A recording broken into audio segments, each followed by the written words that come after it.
Union Cougar team. They had to battle all the way down to the wire in that game. It took a 2-point conversion attempt to pick up that win. Carbon on the flip side, they handled Union, Travis. They handled Union with ease. But that was definitely a different-looking Cougar squad. I don't think there was any doubt about that. Yeah, Union just didn't play well. They went up to Carbon. They didn't play well at all. And when you don't play well on the road, the home team takes advantage. That's what the Dinos did. That's what you have to do, is take advantage of those situations if teams are not playing good football, and you rout them. And they really routed the Union Cougars and sent them home. Emery coming off of a loss. Carbon coming off of a win. There's no question that Coach Braden Rushton has transformed this Carbon team in just year one. But as you alluded to, it's been a long time since Carbon has got a win here on this field against Emery. We'd have to go all the way back to 2000. Right? If we go back to 2000, Carbon's only won 2 of the meetings ever since, and so this is a one-sided rivalry up to this point in time in the at this point in time in the rivalry. It's been lopsided. Carbon has the opportunity to really flip that. I was talking to Coach Braden Rushton about this game. He said rivalry matchups are a lot of fun. He says, I'm not too familiar with this rivalry, though, right? This is his first go at it. Coach Famalo, on the other hand, he says it's great for both counties that Carbon is a much improved squad, and I think it adds a little bit of extra oomph to this game here tonight. Yeah, for Emery, it's about getting on track. For the Dinos, it's about coming in and starting something new with the program that you're trying to build. And how do you start? You take the coal bucket home with you. We're going to send it back to the studio for just a moment. You're going to hear from Coach Braden Rushton in just a moment as well. We'll also catch up with head coach John Famalo as we get set for kickoff tonight. It's Carbon, it's Emery. The coal bucket's on the line, and we have more coming up on 107.3 FM and 750 AM. At Landon's Diesel, they understand the heartbeat of your diesel truck. Whether it's the rig that powers your livelihood or the everyday vehicle that drives your life, the trained technicians at Landon's Diesel are here to keep you rolling. Plus, with 24-hour towing service, support's just a call away, anytime, day or night. Drive into Landon's Diesel for expert care tailored to you and your truck, because when your diesel needs expertise, Landon's Diesel is always here. Get the education you want at a price you can afford at USU Eastern. Our low tuition costs, combined with a wide range of scholarships, will help you get the career, training, or degree that you want to start a career in a field you're passionate about. Just by applying for considered for some scholarships. Apply by April 1st at eastern.usu.edu/scholarships to explore your options. Feel the force of the Ram heavy-duty truck, the power horse beast that thrills with its performance. Hi, this is Thad. Imagine saving up to $15,000 off the original MSRP. Auto Farm has 15 at the ready and waiting for a test drive, including 5 hard-to-find dualies, exceptional strength, unprecedented durability, and might that echoes in every gear shift. Demand the best from your heavy-duty jobs. Demand a Ram heavy-duty from Auto Farm. Because with Ram, it's just not driving. It's just not a lifestyle. Don't just imagine. Come in and test drive away today. Remodeling is easy as 1, 2, 3. 1, 2, 3 Remodeling. From basements to ceilings, indoor to outdoor. Chris Nunez at 123 Remodeling is local, licensed, and insured. Framing, plumbing, electrical, drywalling, patios, garage doors. 123 Remodeling can build it, install it, and repair it. Chris is always communicating with his clients and is always transparent. Stay away from those out-of-town fly-by-night contractors. Keep it local with the all-new 123 Remodeling. Call 435-630-2215. 630-2215. This is Josh Howard, number 76, all season long, the home of the Spartans. 107.3 FM and 750 AM, KOAL. J&D Automotive in Castledale and River Auto in Green River has been your trusted neighbors for 40 years, offering expert automotive parts and service right in the heart of Emery County. Thanks to a great partnership with Napa, you get dependable parts and a team that knows your car inside out. Whether you're in for a routine checkup or need of a major repair, J&D Automotive is close to home and ready to help. Visit J&D Automotive today and experience the difference of local care with big brand quality. My son and daughter both play sports, a lot of sports, and with that can come injuries, bruises, sprains, and unfortunately breaks. That's why we use Eastern Utah Imaging. They're a convenient and local option for imaging and an important part of a student-athlete's team. Eastern Utah Imaging for high-quality, affordable MRI and X-ray services. Many quick scans take 30 minutes or less. You can call for an appointment or ask your doctor to refer you to Eastern Utah Imaging, North Fairgrounds Road in Price. Call 636 X-ray. That's 636-9729. At Landon's Diesel, they understand the heartbeat of your diesel truck. Whether it's the rig that powers your livelihood or the everyday vehicle that drives your life, the trained technicians at Landon's Diesel are here to keep you rolling. Plus, with 24-hour towing service, support's just a call away, anytime, day or night. Drive into Landon's Diesel for expert care tailored to you and your truck, because when your diesel needs expertise, Landon's Diesel is always here. Welcome back to the Emery Spartan pregame show on KOAL 107.3 FM and 750 AM. Brought to you by Landon's Diesel Service. Leave your truck in the hands of those who know diesel engines. Landon's Diesel Service at 540 South 300 West in Price.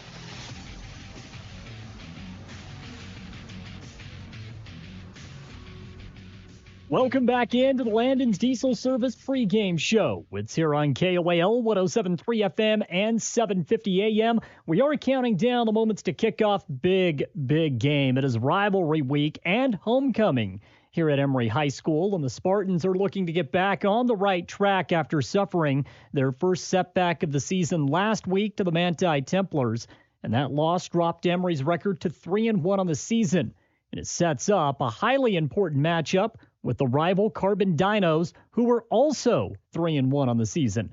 It's been a long time since these two teams shared equally great starts to a season, and now they meet in the final week of non-region play. And for this segment here on the Landon's Diesel Service pregame show, we'll talk about the Carbon Dinos, who were led by first-year head coach Braden Rushton. Coach Rushton has instantly transformed the Dinos into a competitive football team, knocking off ALA, Grand, and Union last week by 27 points. The lone setback for the Dinos this year came on the road as they fell to the Ogden Tigers 31-14. Earlier this week on KOAL's Drive Time Sports, we caught up with Coach Braden Rushton, and during the back half of the interview, we talked about tonight's game against the Emery Spartans. Coach, now that we get out of the first 4 weeks, we prepare for the final non-region game of the season against Emery. This is your first glimpse of this game, first time you've been a part of this. What's it been like? Have the kids mentioned this game to you? Oh yeah, this is it's rivalry week, and so we're always pumped and excited. It'll be a fun one. Rivalries there's a reason they exist. Those are always the fun ones, and that's where the most emotions on the line, and quite a bit of bragging rights as well. So I think some coaches will, they I don't want to say they play into it, but some coaches, they acknowledge the rivalry. They acknowledge how important these emotional games really are. And I think that there are some coaches that kind of want to distance themselves from the rivalry altogether and just say, look, it's another game. How do you approach that as a head coach? What's your take on rivalry games? A little bit of both. You definitely don't want to overhype it and get too into the heads of your players, because that's very easy to do in games like this. But also, these are some of the games where kids play their best football, and they play their best games are against these rivals. And, as a player, I always enjoyed playing my high school rivals, or who I saw as our high school rival. And, I felt like I played some of my best games there too. So, getting to get kids mentally focused for the game and without getting them too overhyped, if that makes sense. Yeah. What do you know about Emery, Coach? What stands out to you? Definitely they fly around, and they're an aggressive team, so we'll definitely have to take care of business. One of the things that I've noticed about Emery, and I think this is why I'm so intrigued by this matchup, I feel like they got an outstanding secondary. They've been very good. They gave up a couple of big plays against Manti this past Friday, but for the most part, they're pretty active, pretty athletic, and you guys have had a lot of success throwing the football. I think that's the most intriguing aspect of this game from my perspective. Yeah, it'll definitely be a good game to watch matchup-wise in that sense. Just the competing our pass game against their pass defense, and then if they want to stay in that odd front, we're going to try to run the ball against it and make them adjust, especially to our run game. And if they adjust, then that should open up some of the pass game for us. So, Now that you go on the road, Coach, for the third time this season, I know the schedule, it seems like it was very road heavy in the front portion of the schedule. Have you noticed a difference in your kids playing at home or away now that you've had two at home and 2 on the road? A little bit. Ogden, that was such a far away game that it is always hard to travel those long distances. And but definitely there's a lot more energy starting to see in the fans and the crowd Friday nights when we're at home, which is something awesome to see, especially at a high school level. And so that's going to start playing into a factor of the game as well, hopefully. Yeah, and I think that the excitement is definitely warranted. To me, I'm a big guy on context, especially in high school. Record, something, the old saying, you are what your record says you are. I don't know if that's necessarily the case in high school, but when I take a look at the opponents that you guys have played and you just look at the history of these matchups, there's a legitimate reason for people to get excited now, and I think that's a great thing. Yeah, it's the kids have been playing great, and that's what we want, and people are starting to notice. A lot of the hard work that they've been putting on during the off season and everything is starting to pay off. And, us coaches have seen it for several months, but I think everybody else is starting to see it as well. Last question, Coach, before I let you go. I know there is a lot of things in this realm we can't talk about, so I'm going to keep this question as vague as possible. On the injury front, through the first month, for the most part, healthy unit? Yeah, for the most part, we've stayed healthy. We've stayed really good in that, and that's something as a coach we're always excited for, and making sure we're staying healthy is, we want guys to go out and play and compete at a high level, but stay healthy doing it. And so far, we've stayed relatively healthy, which is a blessing. It's a blessing for us. Well, Coach, it's great to get you back on. It's great to talk about a win on Friday. We'll see you at the game as you guys get set to take on the Spartans, and it's always a pleasure to catch up with you.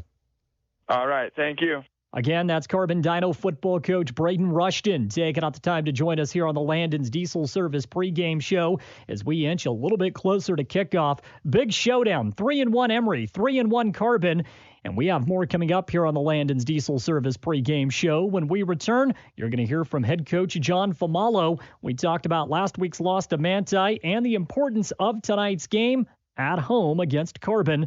That's straight ahead here on 107.3 FM, 750 AM, and also coming to you live via video on our YouTube channel, Castle Country Radio Emery. At Landon's Diesel, they understand the heartbeat of your diesel truck. Whether it's the rig that powers your livelihood or the everyday vehicle that drives your life, the trained technicians at Landon's Diesel are here to keep you rolling. Plus, with 24-hour towing service, support's just a call away, anytime, day or night. Drive into Landon's Diesel for expert care tailored to you and your truck, because when your diesel needs expertise, Landon's Diesel is always here. This is Dave and Ryan from Dave and Ryan's Movie Review. Experience movies the way God intended them to be seen. On the big screen. At the King Cole Theaters. And action. Whether it's stunning action, heart-stopping horror, tender romance, gut-busting comedy, or wholesome family flicks, movies are always better on the big screen. Connect on Facebook for instant access to showtimes and the latest blockbusters. With showing 7 nights a week and matinees on weekends, you can immerse yourself in the magic of movies at the King Cole Theaters. JN Auto says it's time to get in the auto buying game. JN Auto is a game changer when you're looking for a new vehicle, but don't want to pay the new vehicle price. By making JN Auto a part of your team, you can count on finding quality, gently used vehicles with manufacturer warranties and unbeatable prices. You just found the secret to finding the perfect vehicle. It's JN Auto. Check out their huge inventory at jnautosales.com. JN Auto in Huntington and Price. This is Deacon Mangum, number 12. Follow us all season long on the home of the Spartans. 107.3 FM and 750 AM KOAL. It's fun. It's our favorite place. Strike up family fun for everyone. Gateway Lanes. Families that play together stay together. And Gateway Lanes is your center for fun, cold beer, snacks, and great food. So let Gateway Lanes do the cooking with open and league bowling year-round and Club Bowl Thursday night, 9 till 11:30, with unlimited bowling including shoes. Since 1989, Helper's Hometown Bowling Center, Gateway Lanes, South Main Street in historic Helper, and bowlhelper.com. Let's roll. Imagine the roar of the crowd as you score that winning touchdown. Now imagine feeling that same thrill every time you manage your finances. At Eastern Utah Community Credit Union, we equip you with the tools to make every financial decision feel like a walk into the end zone. From high-yield savings accounts to unbeatable loan rates, we're on your team helping you push forward to your financial goals. Eastern Utah Community Credit Union, where your financial journey is our game plan. Join us today and let's win together. Membership and eligibility required, NCUA insured, loans approved on credit, equal housing lender. At Landon's Diesel, they understand the heartbeat of your diesel truck.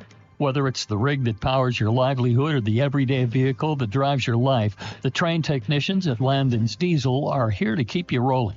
Plus, with 24-hour towing service, support's just a call away, anytime, day or night.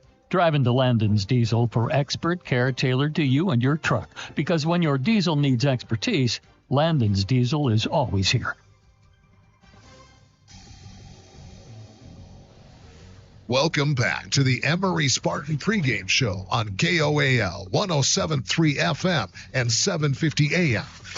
Brought to you by Landon's Diesel Service. Leave your truck in the hands of those who know diesel engines. Landon's Diesel Service at 540 South 300 West in Price.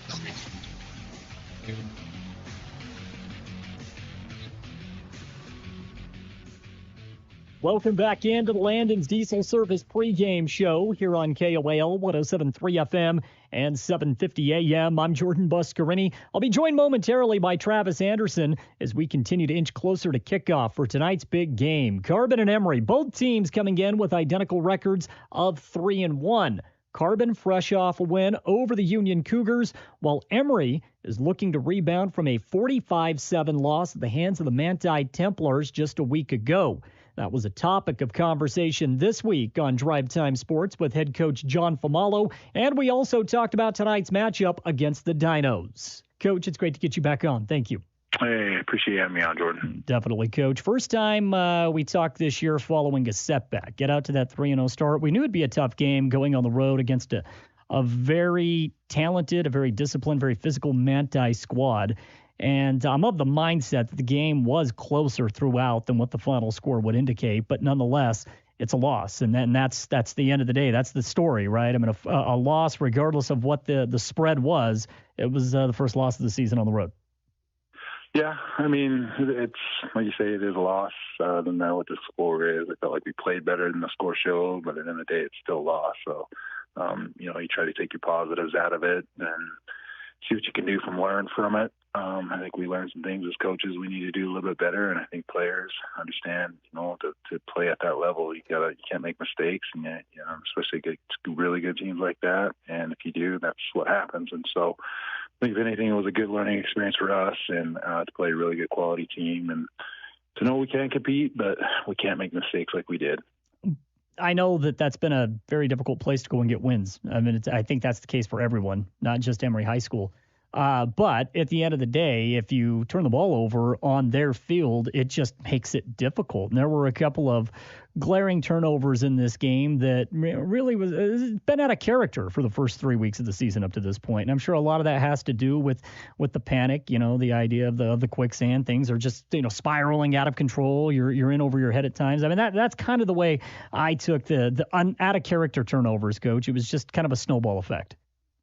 Yeah, I think so. I think once it started, it was hard to stop. And, when getting lots of pressure on a quarterback or he feels rushed, Trevor's usually pretty good about settling in the pocket. I don't feel like he felt comfortable very often. When he did, I felt like he delivered it. When he didn't, it was a little off target or things like that, So it's just one of those things. Like you say, once one thing happens and you let it affect another thing, and it kind of snowballed, and we couldn't stop it. And, that's what it ends up. In this game, Coach, the defense did force a turnover early on in the contest, had some success getting to Starkweather.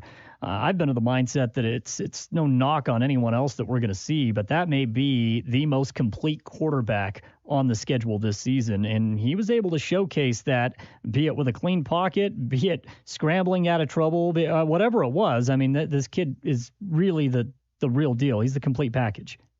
Yeah, he's for sure. He's the real thing. I mean, he can do it all. He's really good with his feet, great arm, made some great throws, and honestly, his receivers made him look really good at times too, with some great catches and a couple ones in the end zone. I think we ended up with a fourth at midfield that the kid made an incredible catch that maybe we get ourselves off the field the second half, and they made plays, and he was kind of the playmaker for him and making things happen for him with his feet or throwing the ball, and they're a pretty complete team on both sides of the ball.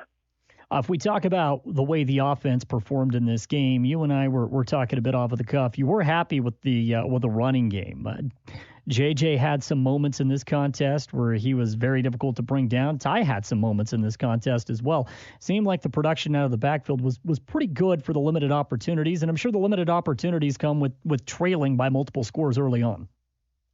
Yeah, I mean, that's what I say. We ended up having to play into their game a little bit, but I think against teams like that, as well as we ran the ball, it'd been nice to see us run a little bit more. But at the end of the day, you got to get points, and so that's just how it ended up. But I was happy with the way we ran the ball. I felt like we ran the ball well. Minus the sacks, I think we probably averaged between 4 to 5 yards per carry against a good team like that. I feel good about that. So, that's one thing I felt like we could hang our hat on and hopefully continue to have success with, especially against a physical team like that. They're really good. Their ends are really, really good, and their D tackles are good. And so to be able to see us run the ball as well as we did that way, it was nice to be able to see.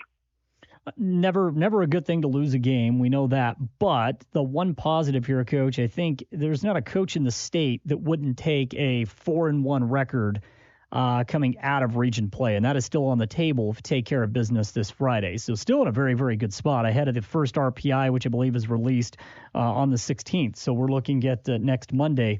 4-1, if you can get to that mark coming out of region play, is quite the accomplishment. Yeah, I mean, that's our goal coming into this week is, to be that, play a really good Carbon team. They're in that same situation we are, sitting at 3-1, so they got high stakes and high hopes too as well. And so, but like I say, if we can get up with 4-1 going into region play, that's huge because I think we've played some really good teams. Again, our guest right now, Coach John Famalo with the Emery High School football team. Coach, ahead of the Carbon game, rivalry matchup, always a lot of emotion. The kids love this game. How important is it to be at home in a game like this? I think this year is really important. Like I say, I think they've got a really good team, and to have a little bit of advantage to be at home, that's a big deal. And so, we're happy that we're home, and hopefully we've been playing well at home. Hopefully we can keep that up and, see what we can do. I don't think there's any doubt this is a different Carbon team than what we have seen in the past. They have proven that they can light up the scoreboard. They've done it now 3 times this season. And even in the loss against Ogden, it was a team that had success, gone to the red zone, just couldn't finish off drives. I think that's what stands out to me about this Carbon team. They got a very competent offense. They got a quarterback that can fling it. They got weapons on the outside. And last week, they had a running back go for nearly 200 yards. This is a pretty potent offense.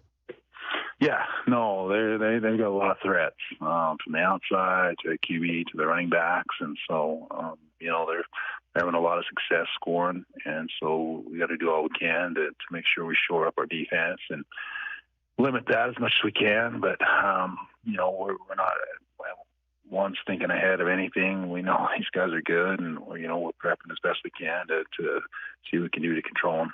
Really only one common opponent. There is only one common opponent coming into this game, and that would be Union, who they just played last week. Have you been able to dissect that matchup at all, looking back at that Carbon Union game and how, maybe some of the similarities that you may have seen from when, we played Union going back to week 2?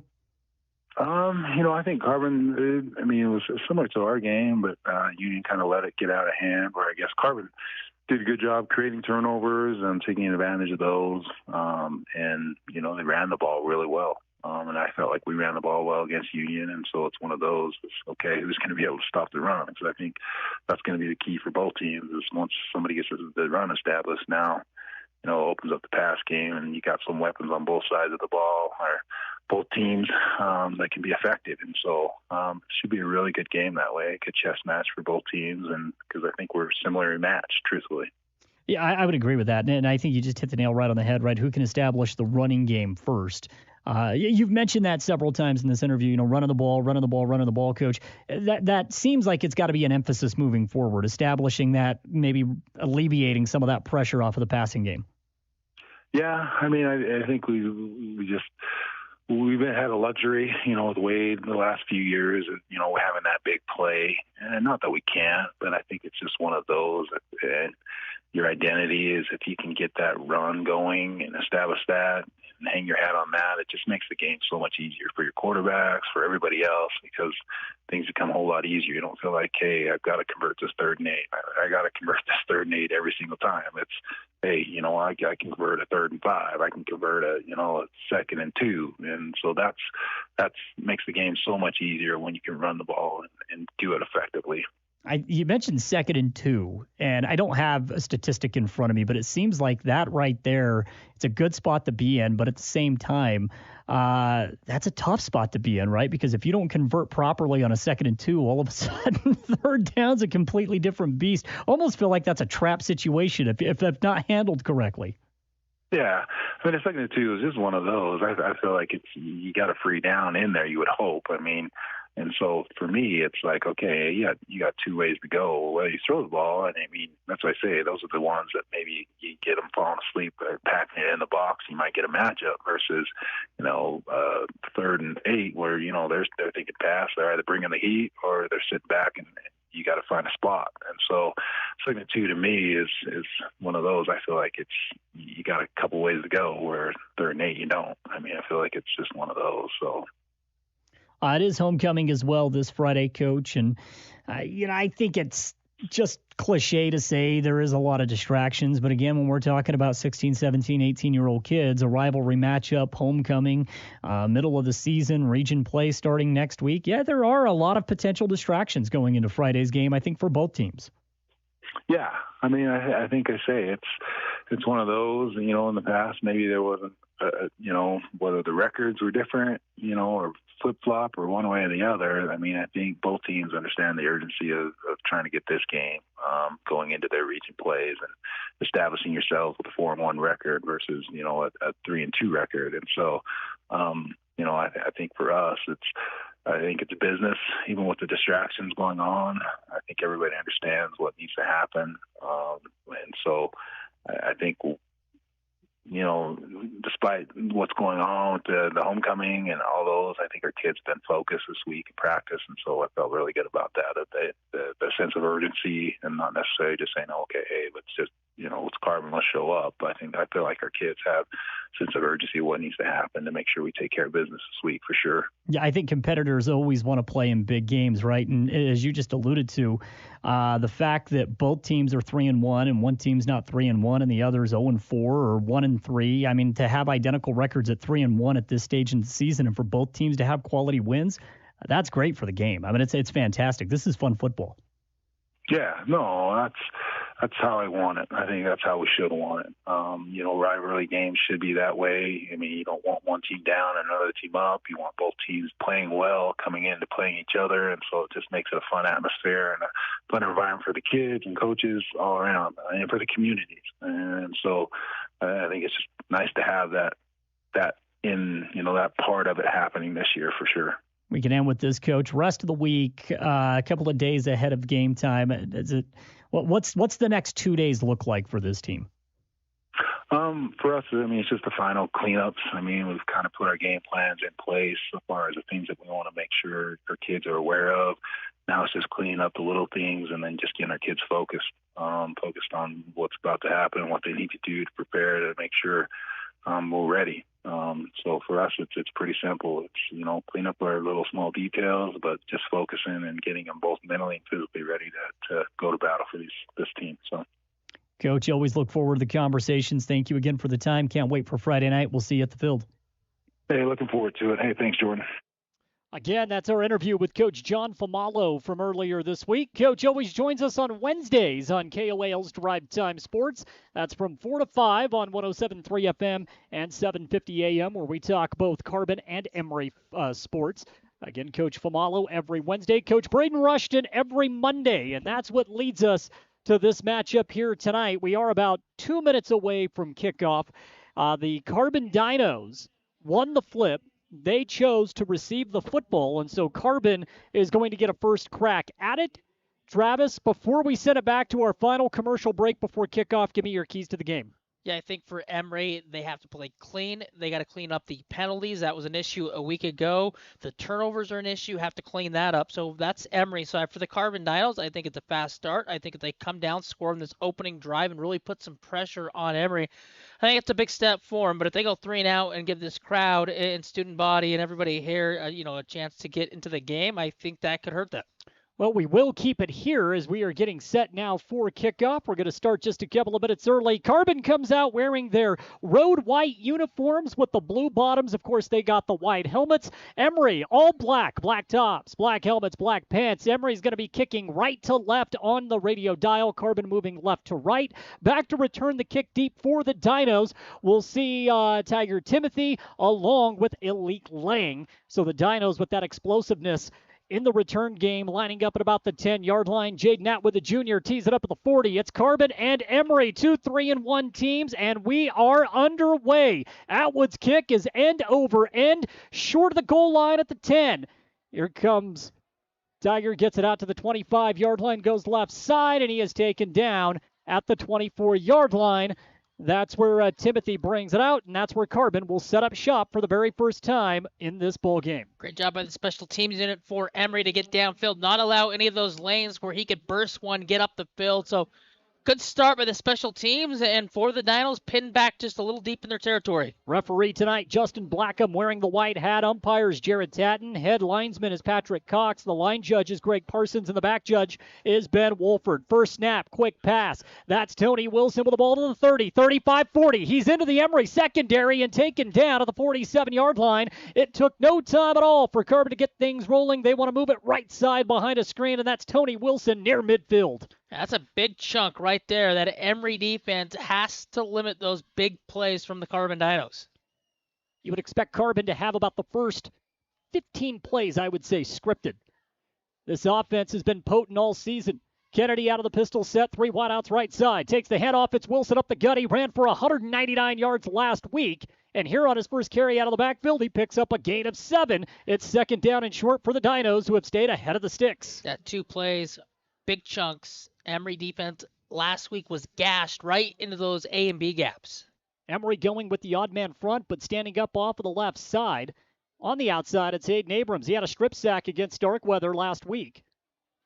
Emery with 2 linebackers sitting in the middle of the field. Gideon Meekum is the middle linebacker. Pay attention to the matchup with Maddox Wilson as well. Wilson lines up off of the outside. Here's Tony Wilson. Takes it close to the first down sticks. They give him a gain of 1. And now Carbon faced with 3rd and 2. Minimal pickup that time, trying to gash Emery up front. On the takedown for the Spartans, it's big Calvin Hadfield. First time we've called his name this afternoon.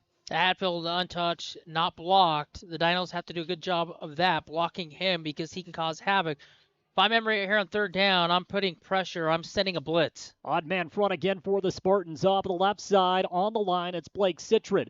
Here's Abrams, the linebacker, creeping up as well. Carbon's going to go 3 wideouts right side, 1 to the left. That's Maddox Wilson all by his lonesome. Stetson Polson is checked into the backfield. Fake little play action, quick pass, first down and a bit more as the Dinos work the right side. That's Crespin taking it to the 40. Crespin just takes that little bubble pass. It's not designed to go down the field big play. It's to pick up that first down. So it's a 2-yard back, but you're picking up 4 to pick up the first down, keep the sticks moving. And for the Dinos, into the Emery 40-yard line. Carbon right now in plus territory. And now Kennedy will go to the sideline, and Stetson Polson will line up out of the shotgun set. Polson, the senior running back slash fullback slash linebacker, played a huge role for Carbon last year offensively. This time he's going to try to bulldoze his way through the way the Fridge used to for the Bears, and he gets inside the 40 to the 38. Gain of 2 for Polson. And now Kennedy will make his way back out onto the field. Just wasn't clean on the exchange, which then discombobulates things on that run attempt. They're going to give Emery's defense a bunch of different looks. Opening drive of this game, Carbon with the ball inside the Emery 40 at the 38, 9:23 and counting to play in the first. Pistol set. Kennedy, one pump fake, throws, finds Lang. Lang at the 38-yard line, and Jackson Johnson is there for the initial hit. Lang stopped at his tracks.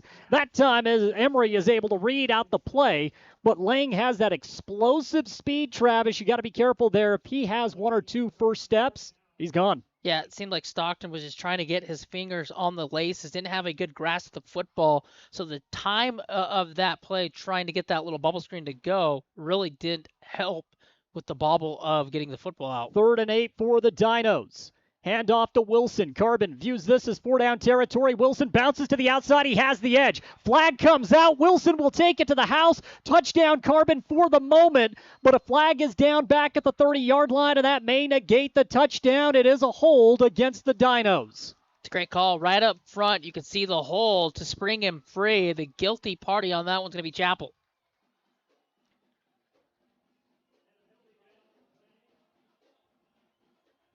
Garrett Chappelle, the senior, off of the left side, the guilty party. And that will back up the Dinos and negate a touchdown. Well, the only reason why he sprung it loose was because of the hold. Well, Wilson does show that explosiveness. Again, he ran for a $1.99 last week against the Union Cougars. That hold will back Carbon up to the 40. Now the Dinos have to get to the 30. So the hold came well after Wilson was able to bounce it outside the hash marks. 3rd down and 10. Kennedy back in the shotgun. Pressure coming off the outside. Carbon picks it up. Kennedy, a clean pocket. Pass down the middle of the field. Incomplete. It's broken up by Quade Obeson. Quade timed it perfectly, then got his paw right in front. Knocks the ball loose. 4th down. Dinos offense on the field. Well, they viewed it as 4-down territory off the handoff to Wilson. That's typically the call, 3rd and 8. Now we'll see what the Dinos elect to do on 4th and 10. Offense is going to stay out of the field. Plus territory already. They view it as flipping the field. 8.5 to play in the opening quarter. Emery shows blitz on the outside. They disguise it. Kennedy, clean pocket, throws, has a man wide open, caught, 1st down inside the 20, down to the 19. Kennedy had a clean pocket, picked his spot, and he finds Caleb Sorensen right down the middle of the field. Big chunk of change, gain of 21, and it's 1st and 10 Carbon. Yeah, Olfison just lost track of where he was supposed to be. The middle he vacates. You vacate the middle, that's the spot Stockton finds. 1st down on 4th down and long. 1st and 10, Carbon in the red zone, knocking on the door. Wilson the lone back for Kennedy. 2 wideouts off of the left side. Kennedy hands it off to Wilson, and Wilson is brought down to the backfield. Braxton Butler was able to get back. Emery is saying, wait a second, he fumbled the football, and we came up with it. The officials say, no, he was down, and we'll rule it a loss of 3, so now it's 2nd and 13, 2nd and 12 to be exact, a loss of 2. I didn't see it, Travis. Was it a fumble? I don't think it was a fumble, but Emery acted like it was. Butler comes off that edge, has the speed, and almost came up with the turnover. Well, it's a time-consuming drive for the Dinos. 7:40 to play in the first quarter. Carbon with the ball inside the Emery 25 right now with the 22-yard line. Butler will jog off the field for the Spartans. Gavin Bernard will come in for Butler, who just made a brilliant play on Tony Wilson. Definitely difficult to bring Wilson down to the backfield, but he managed to do it. 2nd down and 12. Kennedy. Clean pocket. Now it collapses. He steps up. Scrambles left side outside the numbers. Floats one of the end zone. Tipped. Caught. Touchdown Carbon. Off the deflection. My goodness, Caleb Sorensen. Kennedy threw that into double coverage. It was tipped not once but twice, but then it falls into the hands of Sorensen, and the Dinos strike on a 22-yard pass. Kennedy to Sorensen. What should have been an interception turns into a tip touchdown play. And the Dinos march all the way down from starting at their 24-yard line into the end zone for the first 6 here at the 7:27 mark of the first quarter. PAT attempt now for the Dinos to try to make it 7-0.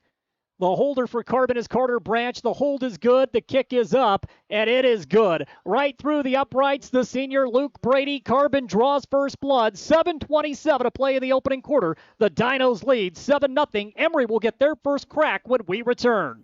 At Landon's Diesel, Feel the force they of the Ram understand heavy-duty heartbeat truck, of the your power diesel horse truck. beast that Whether thrills it's with its the rig that performance. powers Hi, your this is livelihood Thad. or the Imagine everyday saving up to vehicle that drives your $15,000 life. off the the train original. technicians at Landon's Diesel are here to keep you rolling. Plus, with 24-hour towing service, support's just a call away, anytime, day or night. Drive into Landon's Diesel for expert care tailored to you and your truck. Because when your diesel needs expertise, Landon's Diesel is always here.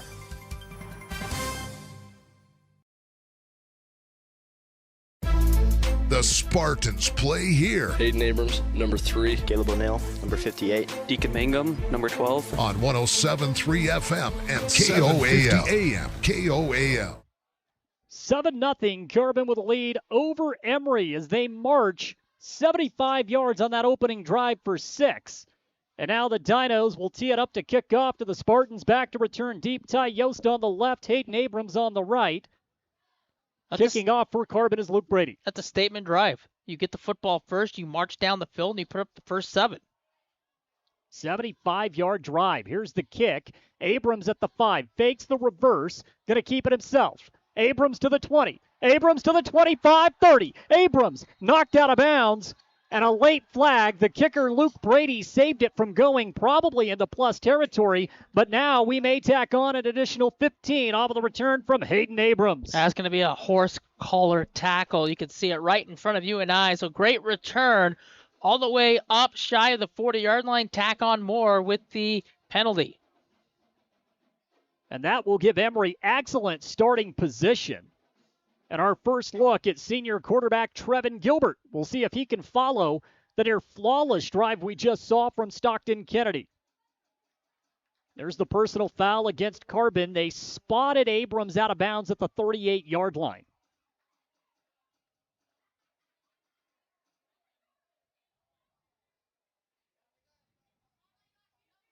Now they'll mark it off, and so excellent field position to start for the Spartans. They'll begin on the Carbon 47-yard line, moving right to left on the dial. Ball is spotted near hash mark. Again, Trevin Gilbert, senior quarterback, just his 5th start as a Spartan. He's got a record of 3-1. He's got 1 man in the backfield. Emery will go 2 wideouts on each side, a 4-man front for the Dinos. Gilbert off the snap count, helmet high grab, gets it out to Abrams. Abrams has some room to run, splits 2 defenders, and gets up to the 40-yard line, so a gain of 7 on the very first play for scrimmage for the Spartans.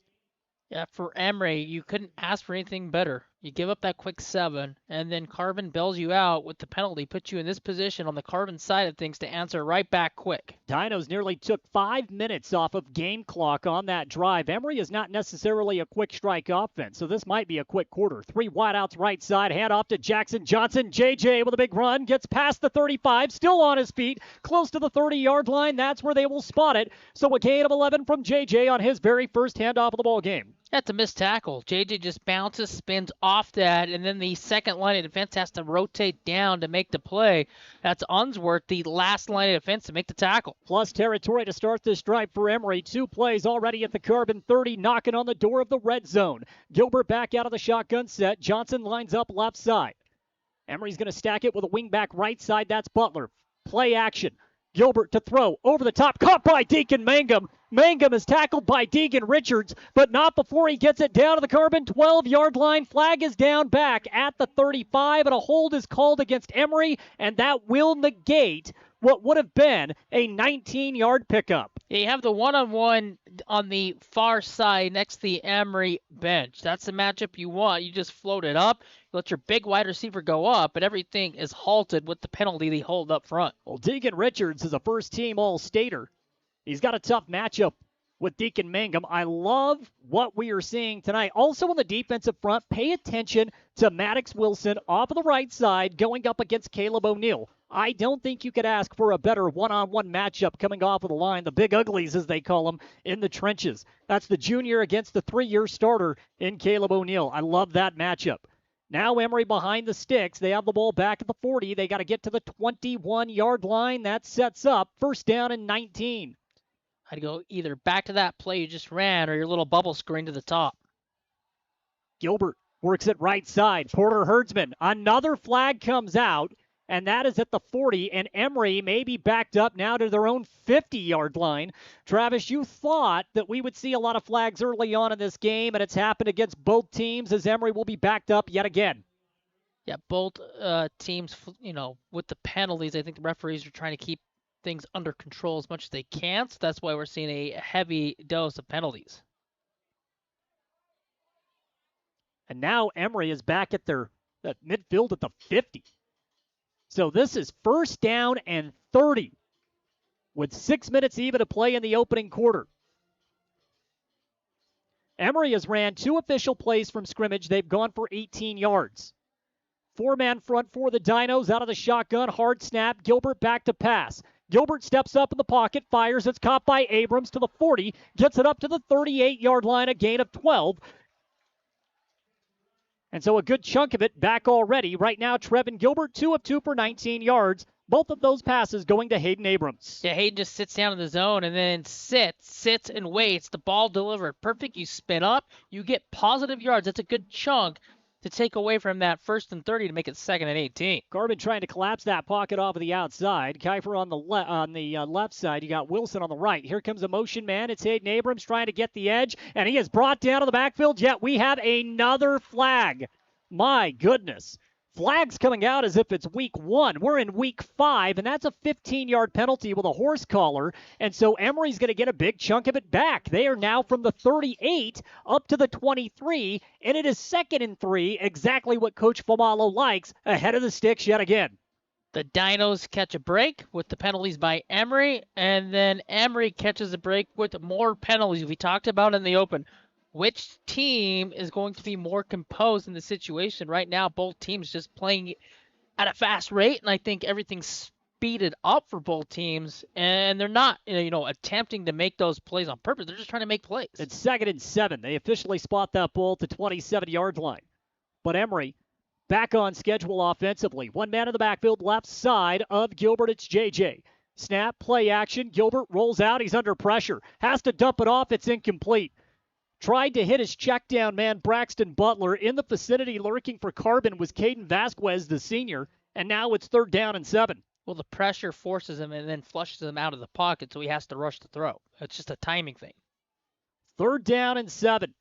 It's definitely 4-down territory right now for the Spartans. Yeah, I probably would have ran the ball on that down because it's 4-down territory, but I'm going to run the ball here. 3rd and 7, trips left side, 1 man to the right. Man-to-man coverage off of the right side. Porter Herdsman lines up outside the numbers. Snap, shoulder high. Gilbert, quick pass, goes to Porter, caught, 1st down and more. Herdsman down the sideline, touchdown Emery. They get it back. Herdsman, another touchdown, this time from the 27-yard line in. Gilbert connects, and the Spartans are a field goal away from tying this game up. Well, you catch the corner flat-footed over there. It's a one-on-one. He has to make the tackle. If he doesn't make the tackle, that's the end result. That's a touchdown. It's a quick out, and then you get the one-on-one island, and then it's whoever makes the play first, and it's Emery answering back. Atwood comes out to attempt the PAT to tie things up. Snap is good. The hold is good. The kick is good, but we have flags, and I believe Carbon jumped in the neutral zone, and so Emery will have to kick this again. Get a little bit of a closer look.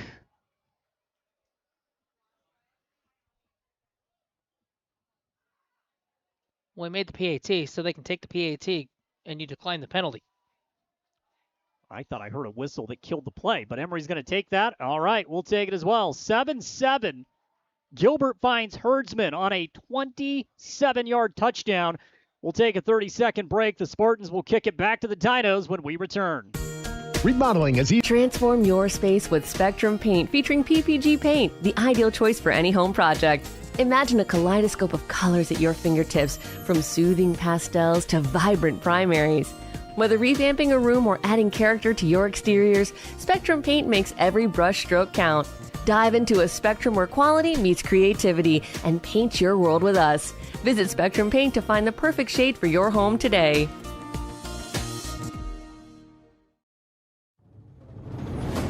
Emery High School football on KOAL 107.3 FM and 750 AM.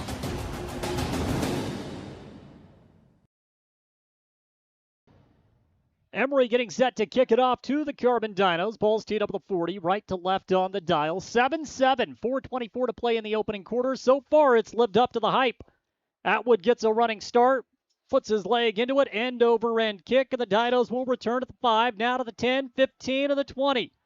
Timothy gets it out past the 20-yard line, and that's where he runs into a wall of Spartan defenders. They'll spot at the 21-yard line. Carbon had a 75-yard drive to start the game, and now they'll try to march this one 79 yards. Yeah, the first two plays of the Dinos' opening drive really set that drive up. They had a 4th down, they converted, and then a couple plays later, a ball that was tipped that Emery should have picked off from the end zone went straight in the air into the hands of a waiting Dino for the first score. So, second drive, here we go. Stockton Kennedy was clean on his first drive for the Dinos. Trips right side. This time he hands it off to the workhorse, Tony Wilson, who finds a little bit of a gap. He is so tight out of the backfield. He can get skinny, split 2 defenders. He does so there on a decent pickup out to the 29-yard line. That's a gain of 8 to set up 2nd down and short. What should have been a loss turns into positive yards. You have to get there and make that tackle, but he's so shifty with the speed that everybody's trolling the play, trying to chase him down from behind. Tony Wilson is the real deal. Definitely makes it a tad bit easier on this Carbon offense when you can establish the rushing attack. Again, he had 199 yards last week.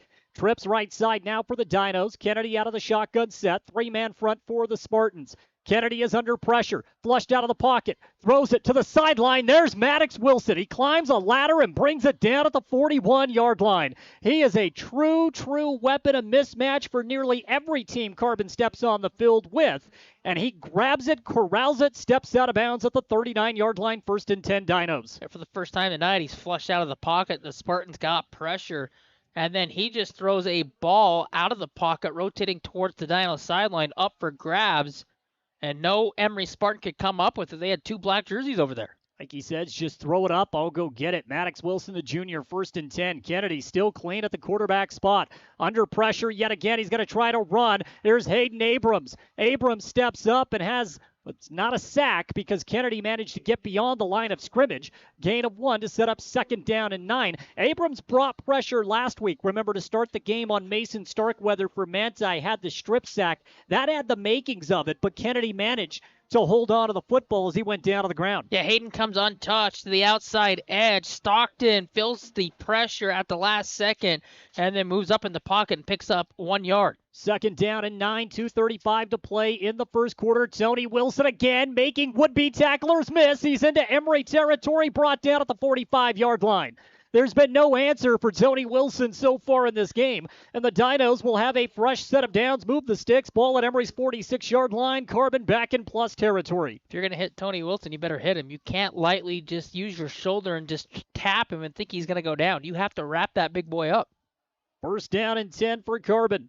They are marching on their second drive of the ball game. 2:14 left to play in the first. We're tied 7-all. There's a big cushion on the right side. Kennedy wants to take advantage. Pass goes outside. Good gain once again for the Dinos, using the pass as an extension of the run, and that's Crespin eking his way inside the 45, down to the Emery 43-yard line. Gain of 3, 2nd and 7. But again, that's all it is. The pass and extension of the run. Carbon already working ahead of the stick. She'll take a 3-yard pickup on 1st down. Yeah, JJ wraps him up, and then the rest of the defense swarms over to make the play. So good job by JJ to wrap him up, because if he gets through that initial tackle, it's 20, 25 yards down the field. Right now, the Spartans rolling with a 3-man front. They've provided a little bit of pressure for Kennedy, but he has handled it well. Kennedy this time with a handoff, and Wilson is met just beyond the line of scrimmage. Gain of 1. As he ran into a wall, Braxton Butler in on the takedown. He got some help from big Caleb O'Neill, and now the Dinos are faced with 3rd and 7. No gain on the play.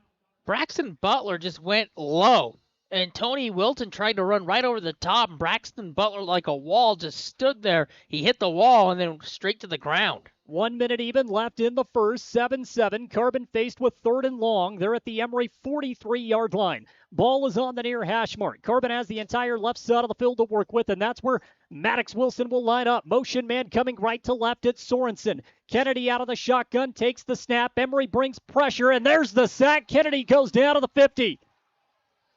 Gideon Meekum is able to sneak through. He had the hit up high. The Spartans finish it off with a hit down low, and that was Josh Howard. 4th down and long coming up, and the Dinos are forced to punt from midfield. For the first time tonight, we see that Emery defense blitz from all angles. There's too many black jerseys bursting through for the white jerseys to block. End result, sack, 4th down and 14. And Kennedy made the heads-up play. He just took the sack, didn't try to make anything fancy happen. Carbon owns field position right here at midfield. They do not have to snap the ball. Play clock at 7, game clock at 2, and the Dinos will let it run down. We are through 1 at Emery High School. We have 2 3-1 teams going at it. And the hype, well, that first quarter lived up to it. We'll see if these two continue to battle it out in the second. Emery 7, Carbon 7. You're listening to Emery High School football on KOAL 107.3 FM and 750 AM. You're also watching live on our YouTube channel. At A Perfect Smile, they specialize in transforming your smile with precision and care. From porcelain veneers and dental implants to orthodontics, crowns, and bridges, their expertise covers every aspect of general and cosmetic dentistry. Dr. Jackson and his team are here to address even the most challenging dental concerns, helping you achieve a smile you'll love. Ready for a smile makeover? Call A Perfect Smile today, 637-2100, to schedule an appointment. At Castle Country Vet, they believe every pet deserves a touch of love and expert care. You can trust Dr. Harmer and Dr. Kelly. They're not just veterinarians, but passionate pet lovers, dedicated to nurturing your furry friends like family. From routine checkups to emergency interventions, you and your pet will experience compassionate, professional.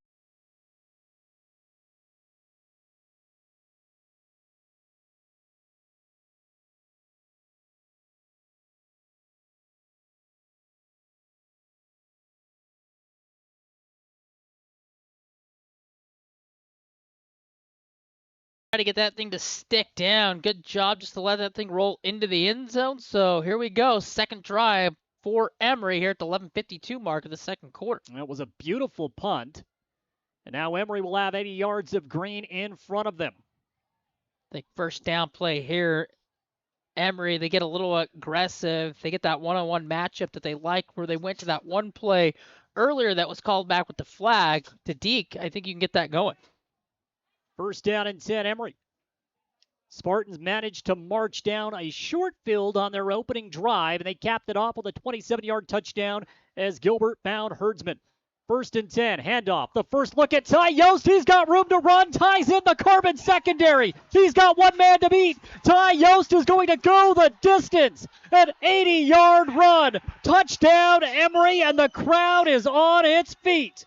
Ty Yost. His first carry goes all the way to the house, Travis. Ty Yost just found a seam in the defense. Nobody rotates down. Everybody's sitting high, thinking pass. You go to the run. One play, one touchdown, 80 yards. Ty Yost. It was that simple for Emery, 2 for 2. As far as their offense looks on the field, scoring-wise, that one is a highlight reel. Ty Yost. Emery enjoys their first lead of the game. Gilbert to hold the PAT, Atwood to kick it, helmet eye snap, end over end kick, and it is right down Broadway. 14-7 Emery on an electrifying 80-yard sprint from Ty Yost. So Carbon's forced to punt. The Emery defense comes up big. I was thinking pass. I like the one-on-one. You can see the motion that they had with Deke going over to that side. And then Carbon thinking pass, so they sit back just a little bit, but they don't bunch up defensively, and it allows that big gap. And once Ty hit that gap and then got to the outside edge, there's one-on-one. If he beats it to the one-on-one to the outside, his speed, nobody's going to catch him down the sideline into the end zone. 14-7, Emery, just like that. First play from scrimmage. Here in the second quarter, Emery strikes.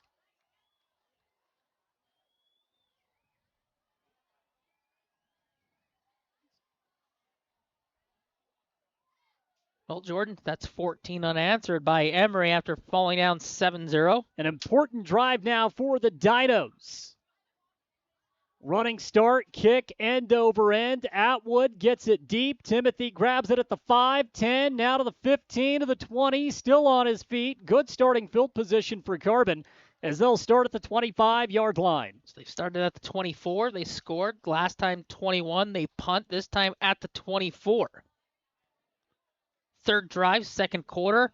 I think this drive is, you can say both ways. I think the Emery defense, they come up with another 3 now, or they get a turnover, and they get a quick score, make this 21-7. I think that really psychologically could really affect the Dinos. Trips left side this go around for the Dinos. Empty backfield. They're going to go 3 wideouts left, 2 to the right. Quick pass out to Wilson. It's incomplete. Bounced off the shoulder pad. And so a rare misfire so far here in this opening half from Kennedy, who has been near perfect. I don't know if that one was his fault. Just bounced off of the shoulder pad of Wilson, and now it's 2nd and 10. I think he saw footsteps. JJ was coming down hard, shot that gap. He was going to pop him if he caught it. Odd man front for Emery. Mangum is on the outside, right side. Left side, it's Hayden Abrams. Polson is back in. He takes the snap. Emery not fooled. They go low. Polson has a gain of 2. It's 3rd down and 8. Just trying to give this Emery defensive front a different look, going with a 3-man front. You got the big fullback in Polson that steps up. Again, like you said, just different looks, trying to throw them off balance a little bit, but Emery not fooled. Coach Famal is a very good defensive coach. He's not going to get fooled with them kind of looks. Now, if you're Emery on this one, I'm bringing pressure to that outside. Polson is going to stay in the game out of the shotgun set. Now we have a timeout taken. It's a good, smart timeout. Yeah, Carbon's going to take it with 10:45 to play in the opening half. 14-7, Emery with the lead. It's 3rd down and 7 for the Dinos. We'll pause for 30 seconds, and we're back in just a moment on 107.3 FM and 750 AM. Imagine this. You're cruising down the highway, windows down, music but suddenly your car sputters. Don't let car troubles break your stride. At Cars, Complete Auto Repair Service in Wellington, they're dedicated to keeping your vehicle running smoothly so you can keep enjoying those flawless drives. From regular maintenance like oil changes and wheel alignments to tune-ups and even new tires, Cars is here to help. Visit Cars today and drive away confident knowing your car is in its best shape ever. Emery High School football on KOAL 107.3 FM and 750 AM.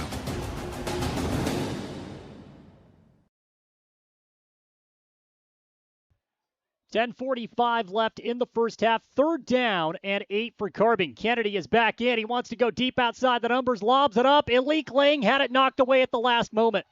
That's another terrific defensive play by Quade Obeson. You like the one-on-one matchup outside the numbers with Lang's length.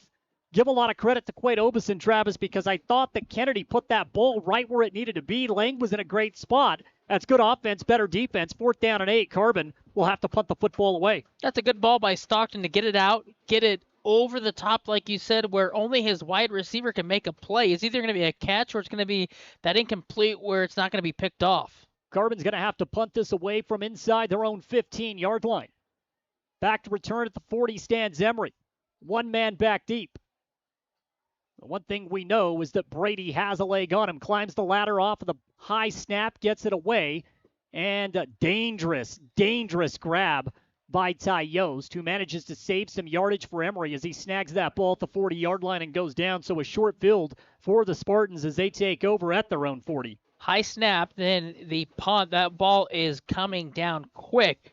And Yost has to come, move up into the pocket just a little bit to make that play. Dangerous, like you said, because if that's dropped, Carbon is going to pounce, and it's going to be their football.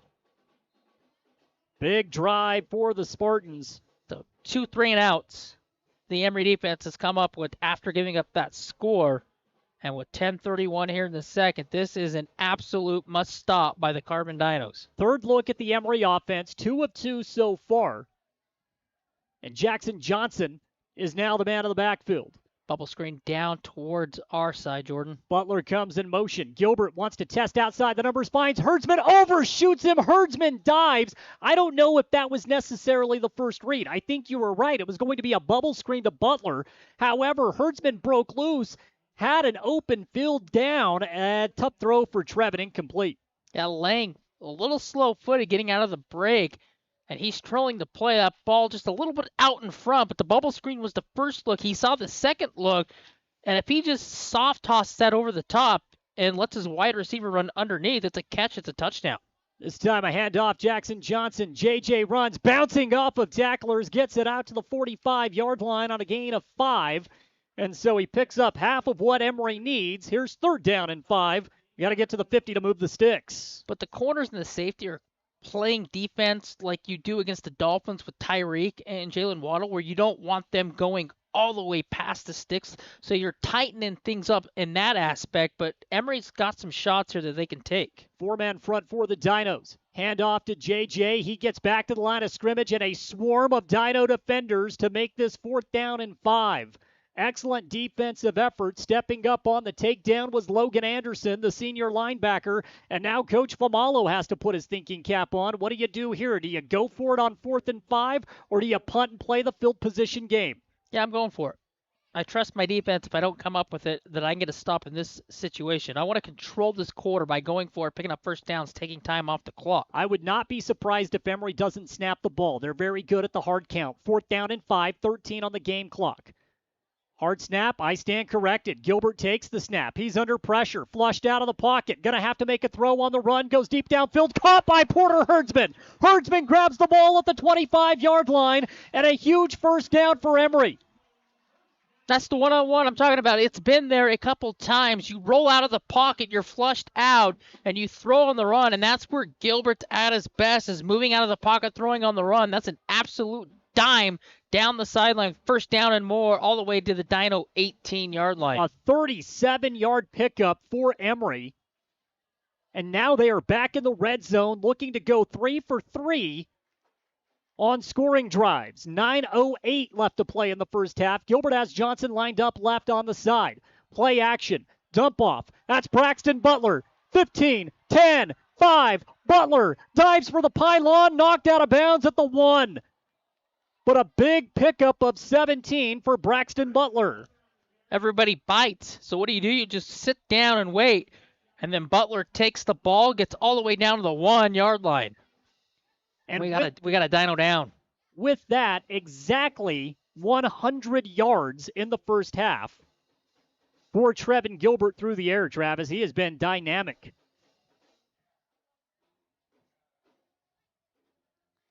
Injury timeout down at the goal line. Just a smart play to set that screenplay up. And then Butler does the rest. Butler has played absolutely fantastic the last 4 weeks. This is week 5, and he's still just playing at an absolute high level. Well, when we look at the way Emery has been able to move the ball, look no further than Porter Herdsman. He's got 2 catches, one for 27, another for 37. Yeah, he's got a speed factor. I don't think the Dinos really match up well with Porter. You can see on that 4th down play, he just gets past the corner once again. Roll out, perfect play over the top, catch. And he knows he's going to take a hit. You got to hold on to the football as you're going to the ground, and he did all 3. So far in this game, Trevin Gilbert has completed 5 of 6 passes for 100 yards and a touchdown. All but one of those passes have gone for at least 12 yards. Those big chunk plays that Carbon had a limit, they have not limited here in the first half. And now you're really up against it. Injury timeout for the Dinos right now with Emery at about the 1.5-yard line. Yeah, 4 chances to punch this in.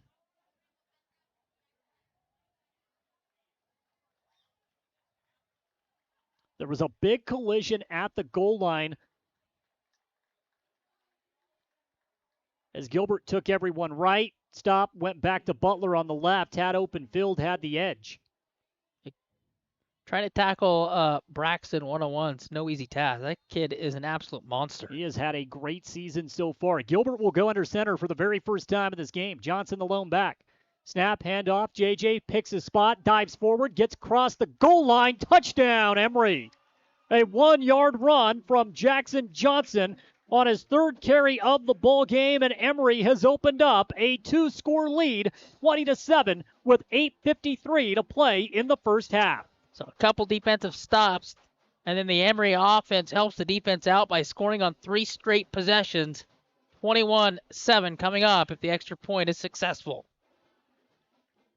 Gilbert to hold. Atwood to kick. And Jaden is true on the PAT. 3 for 3. 8:53 in the first half. Emery 21, Carbon 7. The Spartans will kick it back to the Dinos when we return. Well, this is way beyond my skills. Time to call Frank. Honey, did you mean my dad, Steve? Hi, I'm Dr. Daniel Kelly, owner of Castle Valley Orthodontics. What's keeping you from having a perfect smile? We understand what you want from a local orthodontist. And here at Castle Valley Orthodontics, you'll be treated like family. Call Castle Valley Orthodontics at 637-2222 for a free consultation. The Spartans play here. Porter Herdsman, number 23. Braxton Butler, number 33. Trevor Gilbert, number 9. Bowden Crispin, number 25. On 107.3 FM and 750 KOAL. Emery will kick this away to the Dinos with 8:53 to play in the first half. Then Atwood's kick goes out of bounds. Illegal procedure, so great field position coming up for the Dinos. Also important to mention, Travis, with 8:53 to play in this first half, Emery's going to get the ball to start the second half, which kind of adds, right, to what you have to do here if you're the Dinos. You have to make sure you get points here. Emery, they've been a fast strike offense tonight, but that's not exactly what they want to do.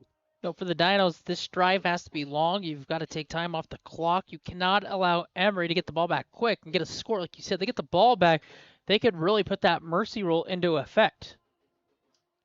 This Dino offense started out well. They've had their moments. They really have. It's taken the Emery defense to pin its ears back and go all out for a couple of big plays. Hand off to Tony Wilson. Tony dancing around in the backfield. Should have been a loss. Still on his feet. Tony gets it out to the 39-yard line, then lost the football. The referees say it is on the ground. Carbon will maintain possession. What a run by Tony Wilson. I mean, he was dead to right, 2 yards behind the line of scrimmage. Gets shifty, gets skinny, splits a couple of would-be tacklers, and gets that ball out to the 39-yard line. Yeah, again, you're just tackling too high. You got to get him low. You got to wrap him up. Bouncing off tackles, should have been a loss of 2, turns into a positive gain, makes this second and short. So Carbon starts at the 35-yard line due to the illegal procedure penalty on the kickoff, and Wilson has a nice gain of 4 to get things rolling. Carbon offense is back on schedule. Dinos are going to go stack left side, 3 wideouts. Wilson has man-to-man on the right side. Kennedy takes the snap, fakes left, rolls right, under pressure, flag comes out. Pass to Maddox Wilson, who was on his knees, is incomplete. But there are 2 flags down, and I believe we're going to have offsetting penalties. Kennedy took a pop, and there is a flag down at the 35-yard line unless both flags are a hold. And, Travis, that actually appears to be the case. I thought maybe offsetting, no, both just hold. Just a hold. They accept the penalty instead of declining off the drop. It's going to put Carbon behind the sticks, now inside their own 30 at the 29. So second down and 15 for Carbon. Kennedy out of the shotgun set. He's got one man with him in the backfield. Drop back under pressure. Kennedy running. Hayden Abrams able to make the hit. Dump off pass to Tony Wilson to the 30. Wilson gets it out past the 35 up to the 36-yard line. And that's just Stockton Kennedy with a heads-up play. Hayden Abrams had him. He dumps it off, and Tony Wilson picks up a good chunk of change. Carbon now has a manageable third down set, looking at 3rd and 8 instead of 3rd and forever. Hayden had an absolute opportunity to cause a huge sack. And then Stockton, just so mobile, uses his quick feet, dumps it off. Positive yards, 3rd and 8 now for the Dinos. Watching the growth of Stockton Kennedy throughout his high school career has been phenomenal, and he has put together a brilliant senior season up to this point. Takes the snap on 3rd down, little play action, rolls out right side, under pressure. There is nothing there. Emery snips this out. Braxton Butler has help from Jackson Johnson, and now it's 4th and long. It's a bad snap. You can see the snap just slow getting out. Looks like it got caught on the leg, and it goes just in the air with a little poof play, but that play's blown up because of the bad snap. Emery has had all kinds of pressure, be it Braxton Butler, Hayden Abrams, Deacon Mangum, We've seen Gideon Meekum get into it. They have been able to establish dominance on 3rd and long, and now Luke Brady will come out to punt. He stands at his own 19-yard line. Ty Yost is back at his own 38. Snap has been high a couple of times. This time it's right where Brady likes it. Gets the high punt. Spiral. Fair catch called by Yost, and he goes down to the ground to grab it at the 30. 70 yards of green in front of the Spartans as the offense comes out for their 4th set. 3 for 3 in this game, Travis. 3 touchdowns for the Spartans. 7:03 to play in the first half, and they could add to their lead here on a re-energized group that was really beaten down last week at the hands of Manti. Yeah, less than 2 minutes off the clock on that drive by Carbon, giving back the football to Emery's offense, who has already scored 3 straight possessions. Trevin Gilbert will come out. He's got Ty Yost with him. Yost has 1 carry for 80 yards and a touchdown so far. He lines up right side. Trips also right, 1 man left side for Emery. Snap, Gilbert rolls out, looking. He's under pressure. Has to throw it to Deacon Mangum, incomplete. There were 2 Dinos in the vicinity. Safety help coming up. Incomplete, 2nd and 10. Vasquez does a good job getting down and getting in front and causing some disruption on that play. 2nd and 10 for the Spartans. Ball at the 30-yard line. 6:58 to play in the first half. It's been a very fast-moving game. Only 43 minutes of real time up to this point. And that's a rare incompletion from Gilbert. He only has 2 incompletions so far in this game. He's 5 of 7 for 100 yards and a touchdown. And now he goes into the shotgun set. Hand off to Yost. He's got room to run again. Ty Yost gets a first down and a bit more out to the 47-yard line. They'll spot him at the 46 officially. Gain of 16. Ty is just stumbling all over the field, Travis. He's got 96 yards rushing here in the first half. Yeah, the Dinos are getting gashed right now through that side, that gap right there. So if you're Emery, continue to run to that side. That's the Carbon side. Because right now they're just playing too far off the ball to make a tackle. Ty will come off the field. He's holding his left wrist. They got probably banged on the helmet. Jackson Johnson comes back in. Trips right side for Emery. A 4-man front for the Dinos. Gilbert hands it off to JJ. JJ able to pick up a good chunk. Gets out to the 50-yard line on a gain of 4, but we have a flag coming into the 45-yard line. I'm going to assume it's a hold on the Emery Spartans. It is a hold against Emery. A lot of laundry on the field here in the first half, and that flag will back up Emery 10 yards from the 44-yard line. And so now 1st and 20. Emery was faced with 1st and 30 at one time in this game, and they still managed to score on that drive. So the Dino defense here with a golden opportunity. 1st and 30, got 12 yards, and got bailed out with a horse collar tackle for 15 more. 2 wideouts on each side of the field. 1 man of the backfield for the Spartans. First down and forever. The Dinos want to bring a blitz. Quick pass left side. Hayden Abrams has it to the 40, 45, now to the 50. He's on to Carbon's side of the field and finally ran out of bounds at the 48-yard line. Hayden's birthday. Well, right now, it's a good run. He is putting it to the Carbon Dinos. That time a gain of 15 yards. Yeah, that's just a quick out, and then you let your wide receiver with speed do the rest down the sideline. It makes it manageable now. It's 2nd down. 2nd down and 5 off a gain of 15. Gilbert with another quick pass. This time he goes to Deacon. Deacon has it to the 40-yard line. First down and brought down at the 38-yard line. It took 2 Dinos to bring him down to the ground. That'll move the sticks yet again for Emery. Butler seals it off with the block. Springs him free. First down.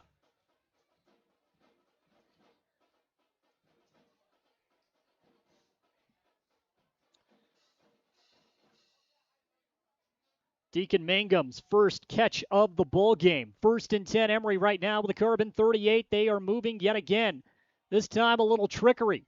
A reverse, flea flicker pass. Deacon Mangum has it down the sideline. He steps out of bounds. And a flag comes out as Mangum hauls it into the 14-yard line. Unsportsmanlike. 16-yard line, excuse me. Yeah, it's a silly penalty by Emery. You get the first down, then you're doing too much jawing. Can't do that.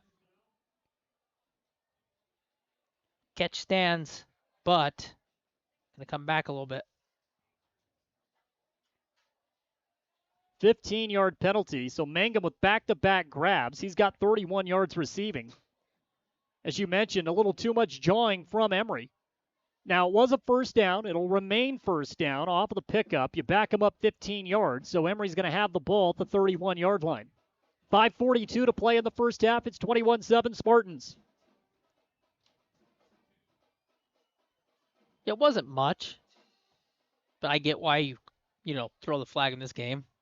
Yeah, we have no idea what was said down there, right? But we know that there is a lot of emotion here in the rivalry matchup. Yeah, you got to let kids have emotion, though. It just depends on what was said, and something was said that they didn't feel like you should say. So it is first down and 10 for Emery. You just back him up 15 yards from where Mangum went out of bounds. Motion man comes. It's Herdsman right to left on the radio dial.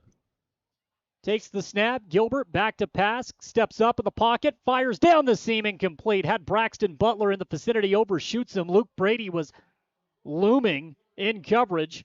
Incomplete pass on the 11th pass attempt for Gilbert in this game. Yeah, had him right down the stripes. Did he have Butler? If Butler catches that ball in stride, he walks into the end zone. Just a little bit high, sailed on him. Second down and 10. Ball at the 31. A four-man front for the Dinos yet again. Gilbert lines up with Johnson to his left. Great matchup to the Carbon side, one-on-one. He's got Butler at the wingback. Handoff. There's JJ. He's got room to run. Flags all over the place. He's in the red zone of the 15, now out of bounds at the 10 as he gets to the third level of the Carbon defense. But this is certainly coming back. Coach Famalo not liking the call. It wasn't much. And so that's going to back Emery from the 31 now to the 41.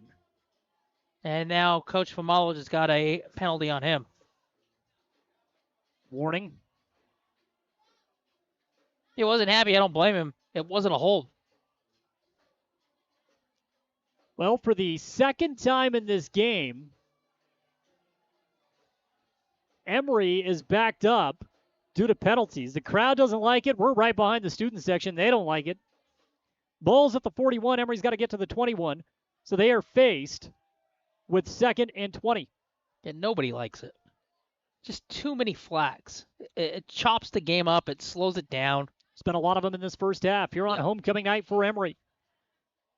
Shotgun. Johnson lines up right side. Motion man is Butler. He's going to move left to right now on the dial. He'll stop in the slot. Snap back. Gilbert looking under pressure. Quick pass finds Herdsman. Herdsman to the 35, 30. Herdsman down the sideline is knocked out of bounds at the 21-yard line, close to the first down sticks. In fact, they rule him out of bounds at the 19. That's a 22-yard pickup. 1st and 10, Emery. Yeah, he took a shot, too.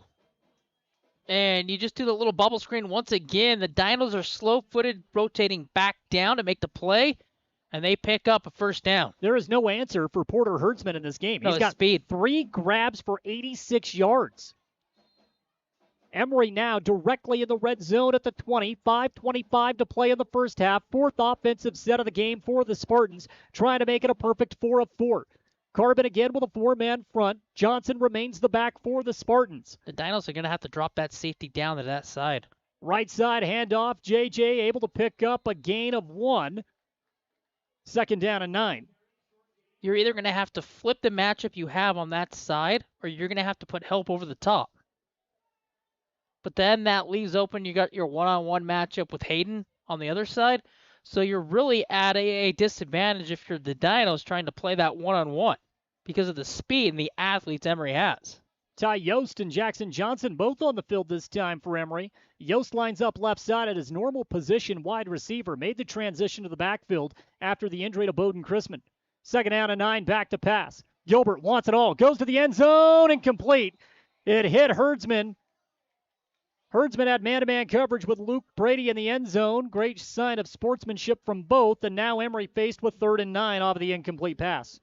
But where Luke wins the matchup, it's off the snap because he gives him a little bit of a bump, crowds him a little bit. He can't get off his break, and then the timing's thrown off. It's a good job by Brady. 3rd down and 9.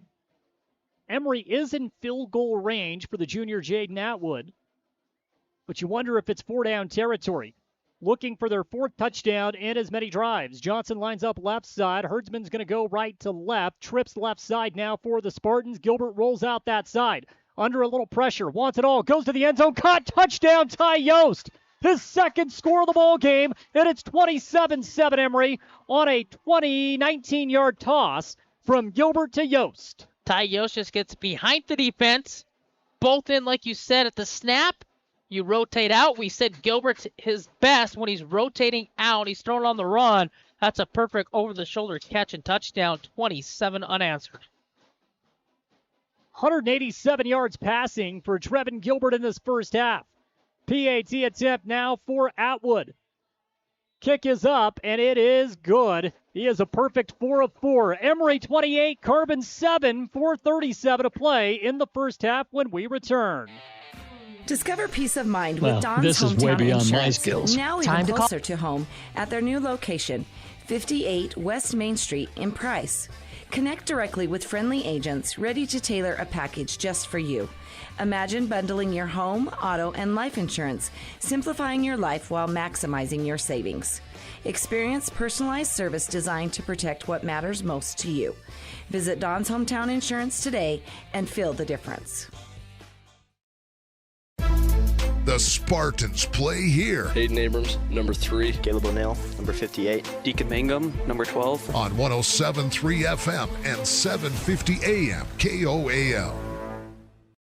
Emery High School football on KOAL 107.3 FM and 750 AM. Here's the kickoff. Emery right now up 28-7 over the Dinos, and on the kick return, Carbon will take it out to about the 30-yard line with 4.5 minutes to play in the first half. Travis, this right here seems like a must-score drive for the Dinos as we are getting down to it here in the first half. Yeah, we said the last drive was a must score. You had to have a stop on Emery. You had to have a long drive. They didn't. They only took about 2 minutes off the clock, less than that, and they were out, and then Emery answers back, so 28 straight. Right here, you got to score here. Big possession for both teams. Timeout. Emery's going to take a timeout. Some confusion out of the field. I want to keep it here with 4.5 to play in the first half. Emery up 28-7 over the Dinos. Carbon with the ball on the 29-yard line, moving right to left on the dial. It's not as if the Carbon offense has been stale. They have had their moments here in this first half, but it's been establishing drives, and I think you have to credit the Emery defense. They've been able to play aggressive, and they've gotten after Carbon. Yeah, the Dinos' opening drive was great. They're moving the football. Yeah. But the penalties have really put them back a little bit. Emery's getting pressure in the backfield on Stockton, and they're making life, difficult for him. Carbon's did a great job running the football. I think they're going to have to continue to run the football, but down 28-7 with 4:30 left. I know your mindset's to speed things up, but pound the football. It opens up your passing. 3-man front's been great for Emery as well. That's Hadfield, O'Neill, and Howard. They have been awesome for the Spartans in this game. We'll see if Carbon has an answer. 1st and 10. Kennedy runs the option. Pitch to Wilson. There's a big chunk of change to the 40. First down and more as he gets into the Emery secondary. Brought down close to the 45-yard line. Yeah, the bright spot's been right there, that running game.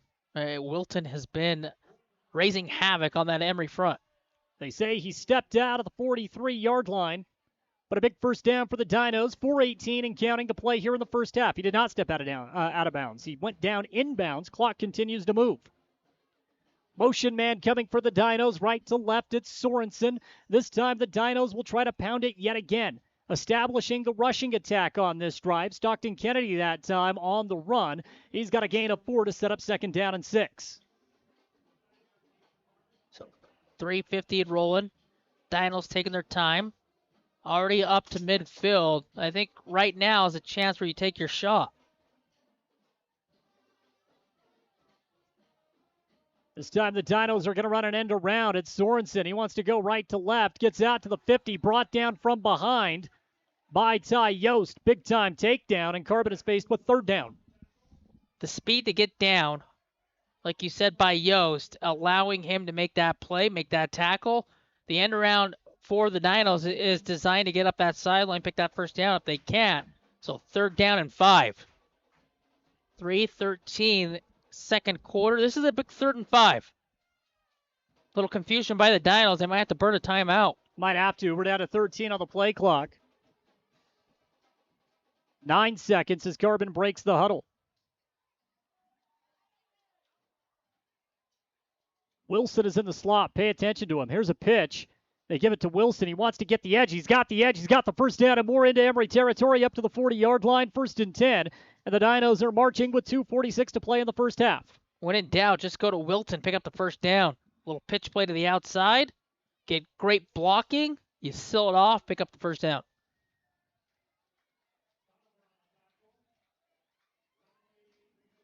Clock will start. It is now 2:40 and counting. Carbon with the ball at the Emery 41-yard line. Ball is down off of the far right hash mark. Again, they're in Emery territory. See if they can finish the drive off. Back to pass. It's Kennedy. Wants a deep one across the middle of the field. There's Lang. He's got the ball at the 30. Lang splits 2 defenders now to the 25-yard line. 1st and 10. Kennedy in this Carbon offense finding its footing. Alik Lang on a big pickup. And Carbon is close to the Emery red zone. And Cole Curtis has to hobble off the field. But again, time in the pocket, and you fire over the top, fire through. Got to finish now. Got to finish pay dirt. It's an important one here for the Dinos. Clock continues to move as we hit 2:05 to play in the first half. Ball is directly at the 25 off of the near hash mark. Out of the shotgun set, it's Kennedy with Wilson right behind him. Pistol set, motion man coming. Snap pitch. Wilson wants the edge again. He's got to beat Jackson Johnson. He does. However, a shoestring tackle by Ty Yost, who is having himself a night on a gain of 2, 2nd and 8. Ty Yost saved the first down and more. Down to 1:35. Carbon with 2 timeouts. For the Dinos, cannot give the ball back to Emery. This has got to be it. 2nd down and 8. Kennedy out of the pistol set, takes the snap, fakes it right now, goes down the middle, nearly intercepted. Gideon Meekum with the deflection as Carbon tried to connect with Maddox Wilson. Kennedy had the right idea, but Gideon Meekum from the middle linebacker spot steps up, deflects the pass down to the ground. It's 3rd and 8. It's a misread by Stockton, who almost gets picked off with the read. That ball going off Meekum was a little bit too hot to handle. 1:16 left. 3rd and 8, big 3rd and 8. 3rd down, handoff. Wilson goes up the middle. Wilson shy of the first down stick, but he did get a bulk of what he needed. Ball to the 17-yard line. It is 4th down.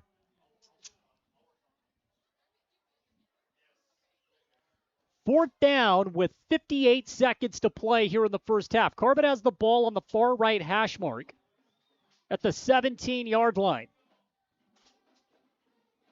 Big play, empty backfield. Kennedy, quick pass, goes down to Wilson. He had to scoop that up on the ground, and he is close to the first down sticks. Does he have enough? That's the question. Probably by the nose of the football, picked it up. Well, he scooped that off the ground, and he did not make it. Well, Wilson had a tremendous grab to go down and pick that ball up. And he is so close, but the Emery defense comes up with a huge stop and 42 seconds to play in the first half. Yeah, I don't like the play call. I'm not going to throw the ball to the out when I have Tony Wilson just gashing through the A and B gaps. I'm going to hand the ball off to him. Just turn and hand the ball off, pick up the first down. Now with 42 seconds left, I would expect Emery to just run this clock out. They get the ball to start the second half, and they lead 28-7. What a big defensive play. Carbon had yet another established drive. They have been able to move the football, very similar to what they did against Ogden.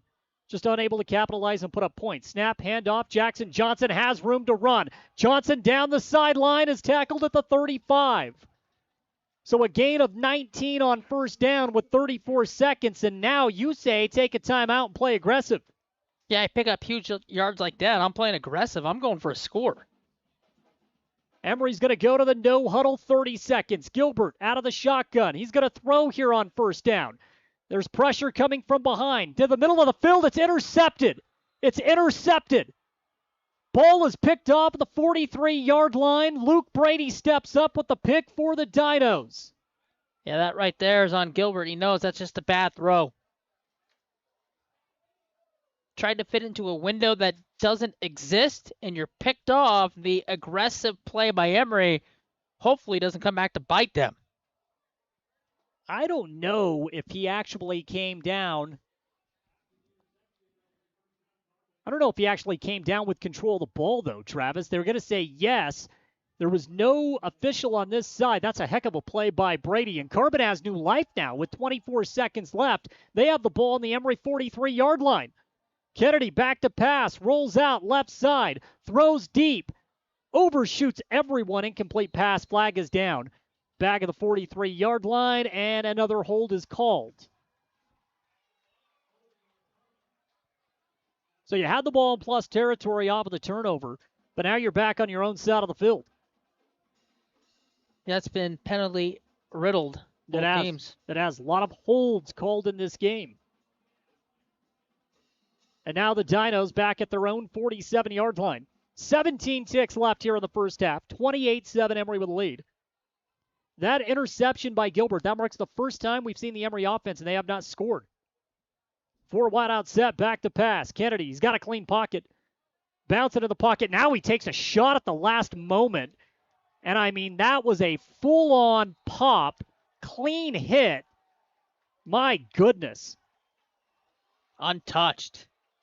Right up the gut, and Stockton took the worst of it. Blake Citrid came through, and he laid a clean hit. I mean, he drilled him. He as you said, it was untouched. Kennedy had a clean pocket. But then it, just broke down. And yeah, I don't know if Stockton fully saw him come through because his eyes are going towards the out route, and then he can't protect himself. It's just kind of blindside by the way he was looking. Clean hit, like you said. Wow. Stockton Kennedy is an extremely tough senior here on this Carbon team. He remains down off of the hit. It is just second down and long here for the Dinos. Missed assignment up front, missed that block. And your quarterback takes the worst of it. Well, we got 8 seconds left here in the first half. Yeah, from the Dinos, they take a knee going to half. Kennedy is so tough. We have seen this kid bounce back from so many injuries. And off of that pop, he is going to walk off the field on his own power. Second down and long coming up for the Dinos, and Kennedy will come out, I believe, for the remainder of the first half. But I would expect to see Stockton Kennedy back in this game in the second half. It's just in his nature. Ball is at the 47-yard line. Carbon moving right to left on the radio dial on their own side of the field. Now, we've seen Stetson Polson line up at that quarterback spot as he has carried the ball a couple of times. We call it the Wildcat, right? That's the popular name for it. But now Carter Branch, the JV quarterback sophomore, will step up and finish out the final 8 seconds of this first half for the Dinos, trailing 28-7. Shotgun set. 3-man front here for the Spartans. Meekum is showing blitz. Meekum steps back, and we have a pre-snap flag. I think it's delay a game. Delay a game against the Dinos. Yeah, a lot of penalties both ways. More so have really came back to hurt the Dinos. So now they're back at their own 42-yard line.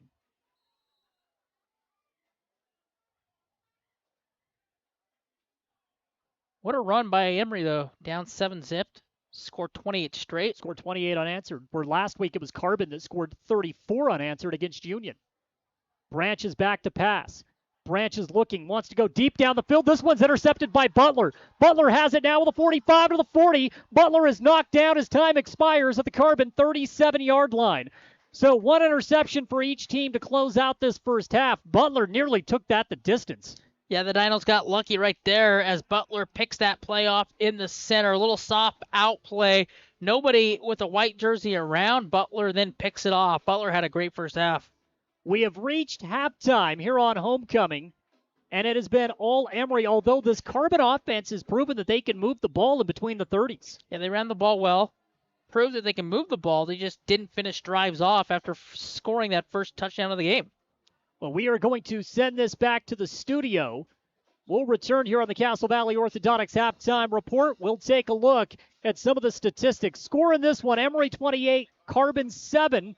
It's Emery High School football here on 107.3 FM and 750 AM. You can have a healthy, beautiful smile at any age. Hi.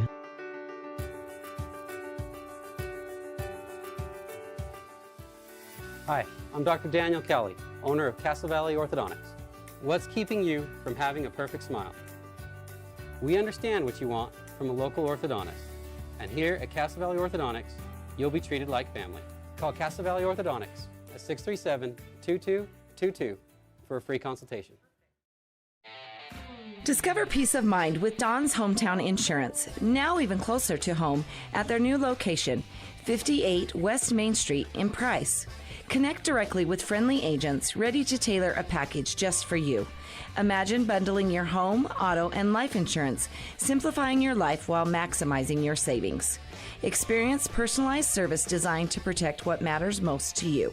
Visit Don's Hometown Insurance today and feel the difference. You see your friends with their new travel trailers, four-wheelers, and side-by-sides. They're living the dream, right? Well, it doesn't just have to be a dream. You can start living that same dream life today by starting your new career with GMS Mine Repair and Maintenance. GMS is hiring mechanics, electricians, fabricators, experienced and inexperienced miners. They offer high starting wages, benefits, a 401k, and vacation pay. Local jobs are available. Apply today. Email your resume to kbarker@gmsminerepair.com. The dream can be yours with GMS Mine Repair. Discover the difference experience makes at Mr. Automotive in Huntington. With over 30 years dedicated to matching the perfect vehicle with the right person in Castle Country, we know a thing or two about cars and about saving you money. Thanks to our low overhead, we're able to pass incredible savings directly on to you. Drive away happy with a deal as reliable as our service. Visit Mr. Automotive today, where experience means savings and you meet your new car. At Oliver Law, we specialize in criminal defense and DUI. Everyone needs to know their rights. Let us guide you through the criminal justice minefield. At Oliver Law, we still believe in innocent until proven guilty.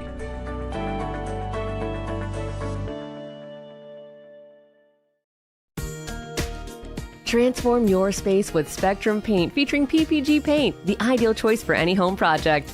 Imagine a kaleidoscope of colors at your fingertips, from soothing pastels to vibrant primaries. Whether revamping a room or adding character to your exteriors, Spectrum Paint makes every brush stroke count. Dive into a spectrum where quality meets creativity and paint your world with us. Visit Spectrum Paint to find the perfect shade for your home today.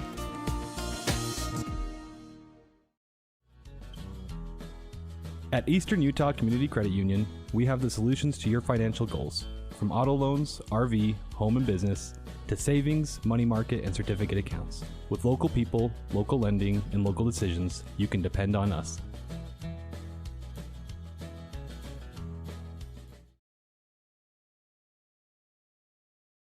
Looking to transform your space?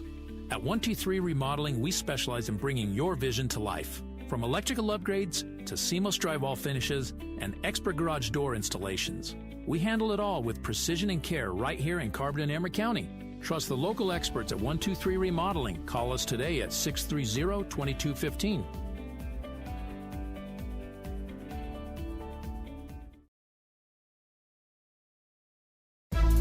The Spartans play here. Porter Herdsman, number 23. Braxton Butler, number 33. Quade Oveson, number 6. On 107.3 FM and 750 AM KOAL.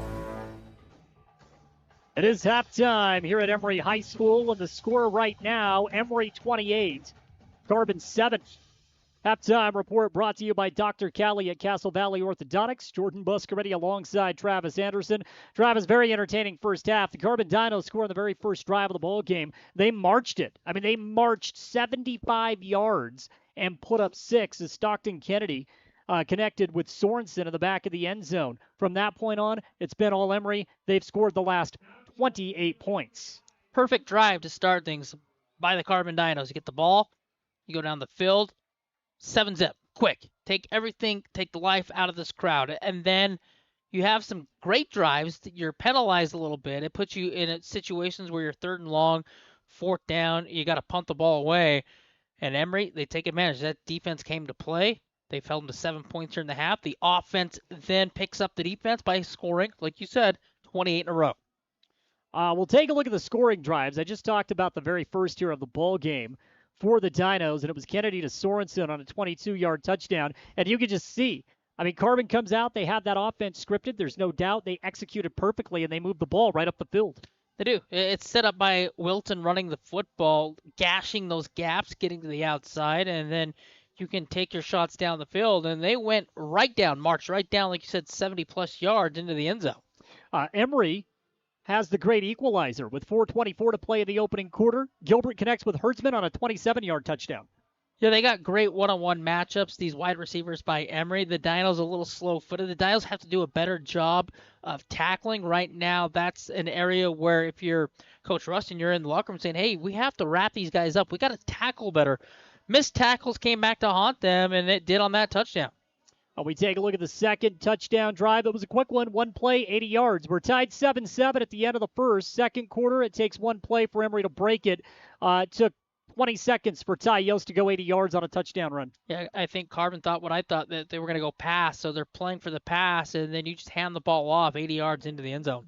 So that made it 14-7. Emery is going to get the ball back after stopping the Dinos, and an established drive is capped off with a 1-yard touchdown from Jackson Johnson. JJ on a yard out with 8:53 to play in the first half. A couple times Emery was 3rd and long, 2nd long. They had a 1st and 30 at one point, but they're finishing drives off by having those plays, those big-time players, the athletes, where they're spreading the ball around and everybody's getting a touch, and everybody's making the Dinos pay when they do get a touch. So that made it 21-7, and then the final touchdown of the first half comes at about the 4-minute mark. Trevin Gilbert finds Ty Yost this time on a 19-yard touchdown, and that made it 28-7. Yeah, set up by a couple of plays where they picked up 3rd down again, and they're in the end zone just like that. So the Dinos are, in the locker room, they're down 28-7, but they're in it. They've shown that they can move the ball, and we've seen last week that they can score points in a hurry. There's no question. They absolutely can. Travis, if we take a look at the first half stats, and I'm going to begin with Trevin Gilbert, who goes for 187 total yards in that first half. He threw the ball 15 times. That's a really good ratio. We did have the one interception, but for the most part, he was on target as he finishes 10 of 15 for $187 and 2 scores. Yeah, a couple times he's rolled out of the pocket. He's really good at throwing the ball on the run. A couple of those touchdown passes are on the run. They're moving out of the pocket. The last interception, they're trying to get downfield in a hurry. He just misread where he wanted to go with the football. Didn't come back to hurt him, so he's fine. Let's take a look at the rushing stats in the first half. Ty Yost has brilliant statistics. He's got 2 carries for 96 yards and a touchdown. Boy, you'll take that any time, anywhere. That's a great ratio. 2 carries, 96 yards and a touchdown. But how about Jackson Johnson? He's found pay dirt as well. He's got 5 carries for 37 yards. So on the ground, Emery's been effective. They've managed to run this ball for 133 yards off of just 7 carries. Yeah, both kids keeping their heads up, seeing the holes, seeing when they open up, where to go, shifty, and both did a good job of moving the football on the ground, and that's what Emery has to do. Then you can see, then the passing opens up where Carbon has to drop into that one-on-one coverage. Let's take a look at the receiving statistics in that first half. Porter Hertzman, 3 grabs, 86 yards and a touchdown. Porter's awesome. I don't think a lot of people in this league, or 2A or even 3A, can match up with the speed he has. He gets off routes, he gets off the ball quick, off the line of scrimmage, does a good job. Then we have 2 catches for Deacon Mangum for 31 yards. Hayden Abrams, 3 grabs for 37 yards. Ty Yost has 1 catch for 19 yards and a touchdown. And then Braxton Butler, 1 catch for 17 yards. Nearly found the end zone, but he was knocked out of bounds at the 1-yard line. Yeah, it's tough to cover all those kids. They all have speed. And you talk about those 3 wide receivers. Pick your poison on how you want to defend them. If you want to go over the top of the safety on either one. But the Dinos just stayed true. They stayed to the man coverage. They have their safety over the top in the middle, but I think they're going to have to bring that safety in just a little bit more and tighten it up. We take a look at what Carbon has done throughout the air in that first half. Kennedy was good. I mean, he threw the ball for 108 yards, Travis. Yeah, Kennedy moved the ball. He's smart. That one, I don't know how he got out of it. Yost got in the backfield in such a hurry. He just sidesteps, dumps it off, and they pick up 15, 20 yards off of it. How about Tony Wilson? He's carried the ball 11 times. He's got 70 yards. Yeah, he's a workhorse. I think you're going to see a heavy dose of him in the third quarter to establish the run game because Emery had Fitz trying to tackle him. Now, we do have an extended halftime due to homecoming, but this is the final week of non-region play, and the winner of this game is going to be set up nicely because you will get to 4 wins. Whoever wins tonight goes to 4-1 heading into region play, and on Monday, we get the first release of the RPI. Important game, like you said, to get to 4-1. The RPI comes out, so both teams want to be in that top spot or top 4 spot in the RPI.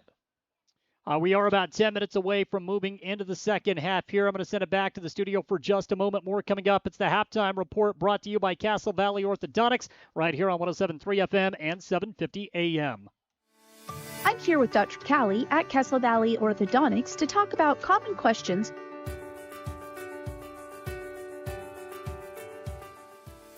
Hi, I'm Dr. Daniel Kelly, owner of Castle Valley Orthodontics.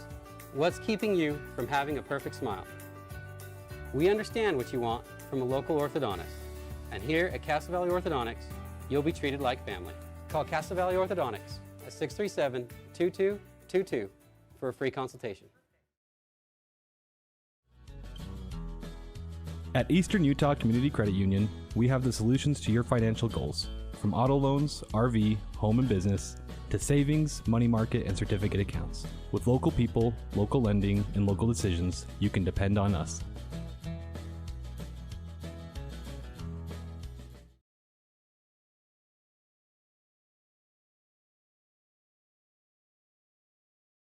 At Castle Country Vet, they believe every pet deserves a touch of love and expert care. You can trust Dr. Harmer and Dr. Kelly. They're not just veterinarians, but passionate pet lovers, dedicated to nurturing your furry friends like family. From routine checkups to emergency interventions, you and your pet will experience compassionate, professional care every step of the way. Let Castle Country Vet help your pets lead the happiest, healthiest lives. Call Castle Country Vet today, 637-5797, because love is a 4-legged word.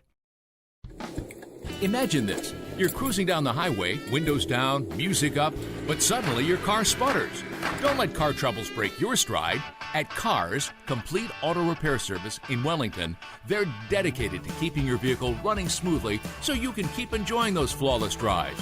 From regular maintenance like oil changes and wheel alignments to tune-ups and even new tires, Cars is here to help.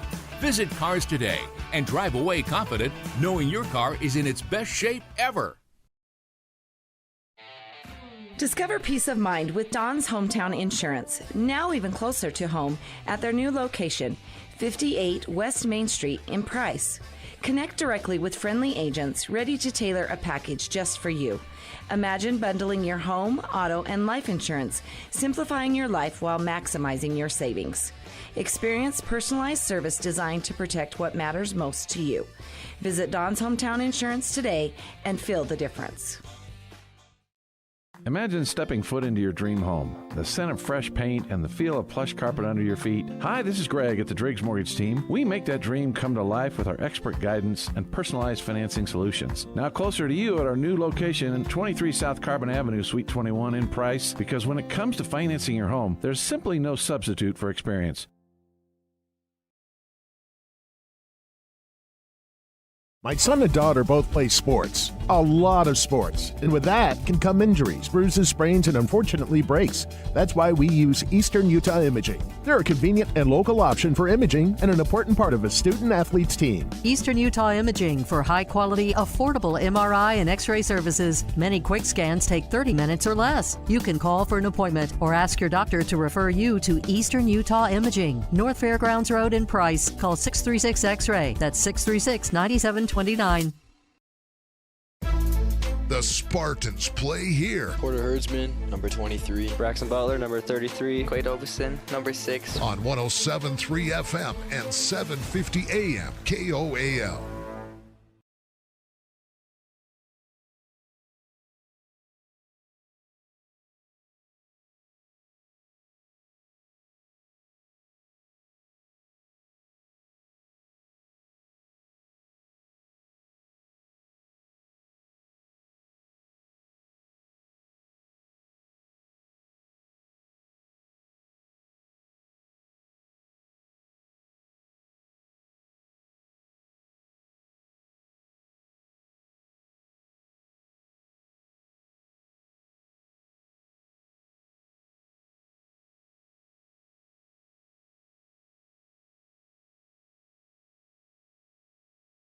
second half. There's no question about that as we welcome back in the viewing audience on our YouTube page. Remember, you can follow the Emery Spartans all year long right here. All you have to do is go to YouTube, type in Castle Country Radio Emery. It's going to pop right up. You can watch any game live throughout the season. You can also go back and watch the archive versions of games on this YouTube page, Castle Country Radio Emery. It's been a lot of fun bringing the video along with the radio feed, and I want to give a shout out to our cameraman, Ryan Piccolo, who is upstairs right now, handling the beautiful picture that you see on the YouTube page. And, of course, we're here on KOAL 107.3 FM, 750 AM. You can listen with the Castle Country Radio app. Basically, what I'm saying is there's no excuse to miss a down of Emery High School football all season long. And right now, we're at the halftime report brought to you by Dr. Daniel Cali. Travis, second half, Emery gets the ball to start. Do or die drive for the Dinos. Have to stop. Yeah, the Dinos have to have a quick 3 and out, get the football back. They can't allow Emery to take time off the clock and punch another one in. Well, we are about 4 minutes away from rolling here in the second half. I definitely hope that we see Stockton Kennedy in the second half for Carbon. I would expect we will. Took a hard pop, but boy, that is just a tough, hard-nosed senior. And this game is a long ways from over. I think that's important to mention as well. Remember, Carbon scored 34 unanswered against the Union Cougars just a week ago. Yeah, for Emery, you can't take the foot off the gas pedal. Absolutely not. Not in a rivalry game. And again, that coveted Cole bucket is up for grabs. Going through the record books. Now, this has been a rivalry that has favored Emery. Carbon did get a win about 6 years ago under Coach Josh Huntsman. Yeah, Carbon. At Carbon. You have to go all the way back to 2000. That was the last time that Carbon got a win against Emery. Yeah, you and I were just starting our high school lives. I wasn't even in high school. I was high school first year, yep. Yeah, so this has been, and they have not played every season. That's important to note as well. But the first half in this one belongs to the Emery Spartans, so we have 24 minutes left to play. It is homecoming here at Emery High. Looking at the Emery High School schedule, Emery will start league play next week right back here at home as they take on San Juan. Then they get that bye week coming up on September 27th. I'm a fan of the bye week. I really am, because just looking at the way the schedule breaks, your final 3 games, 2 of those 3 are on the road. You got to go out South Severe, home against Grand, and then you get Delta. I'm a fan of that bye week. That bye week's going to come in handy, get some guys healthy, refresh, and I think it comes at the right time. And then, again, the RPI comes out on Monday. And this is what you play these non-region games for. And I find it very hard to believe that whoever comes out on top here and gets to 4-1, they are going to be ranked in the top 5. I find it hard to believe they'd be on the outside looking into that top 5, specifically if it's Emery, because the 2A classification seems to be a little bit down from what we have seen in years past. A little watered down this year. So Emery's in a good spot. We are about 2 minutes away from getting the second half off and rolling. That is going to do it for the halftime report brought to you by Dr. Cali at Castle Valley Orthodontics. We'll send it back for 90 seconds. When we return, Emery will get their first crack at it in the second half. They lead Carbon 28-7 here on the halftime report brought to you by Castle Valley Orthodontics. You can have a healthy, beautiful smile at any age.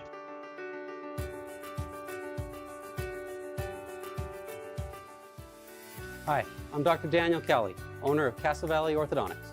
What's keeping you from having a perfect smile? We understand what you want from a local orthodontist. And here at Castle Valley Orthodontics, you'll be treated like family. Call Castle Valley Orthodontics at 637-2222 for a free consultation. Discover the difference experience makes at Mr. Automotive in Huntington. With over 30 years dedicated to matching the perfect vehicle with the right person in Castle Country, we know a thing or two about cars and about saving you money. Thanks to our low overhead, we're able to pass incredible savings directly on to you. Drive away happy with a deal as reliable as our service. Visit Mr. Automotive today, where experience means savings and you meet your new car. The Spartans play here. Hayden Abrams, number 3. Caleb O'Neill, number 58. Deacon Mangum, number 12. On 107.3 FM and 750 AM KOA. Set to go here in the second half. Carbon's going to kick off to Emery. Emery's going to be moving left to right on the radio dial. Back to return deep. Hayden Abrams and Ty Yost. They'll stand back at their own 5-yard line. Luke Brady's going to get a running start here for the Dinos. There's the end-over-end kick, and it floats towards Ty Yost, who stepped. He managed to stay out of the end zone. Takes off running to the 15 to the 20. Yost is having himself a day. He's to the 30-40 into Carbon territory. He's going to take it to the house. A 100-yard kick return for the Spartans to start the second half. Flag is down at the 40-yard line. Coming back. That may be the only thing to negate it. Didn't have to do it. It was not even close to being near the play.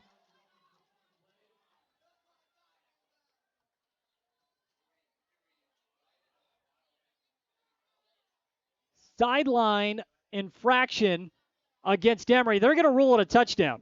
Yeah, So it is a touchdown, a 100-yard return for Ty Yost, who is putting on a show tonight here for the hometown crowd. When that flag came out, I thought they were going to get that little block, that little chip play. I'm glad they kept the flag in the pocket and didn't throw it on that play right there because it had no bearing impact on the play. But Ty Yost catches it, has 1 foot in the end zone, and then bursts down the sideline into the end zone. We have to rule it a 99-yard kick return, but it's now 34-7 Emery. Gilbert to hold, and Carbon comes across the line of scrimmage well early, and so we're going to scoot up about a half a yard. How about it? Ty Yost, he's got a run of 80 yards for a touchdown. He's got a 99-yard kick return. He's got a touchdown catch.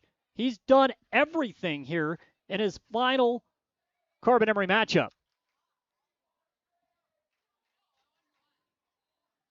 Gilbert takes the snap, the hold, the kick. It's all good.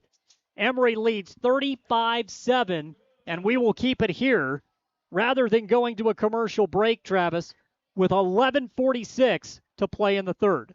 Well, that's a quick score. Absolutely what the Dinos couldn't have happen, they allowed to happen. 99-yard touchdown by Ty Yost, who's done everything tonight. He's been Mr. Do-It-All. Again, an 80-yard touchdown run, a 99-yard kick return, and a 19-yard touchdown catch. I mean, he has been dynamic.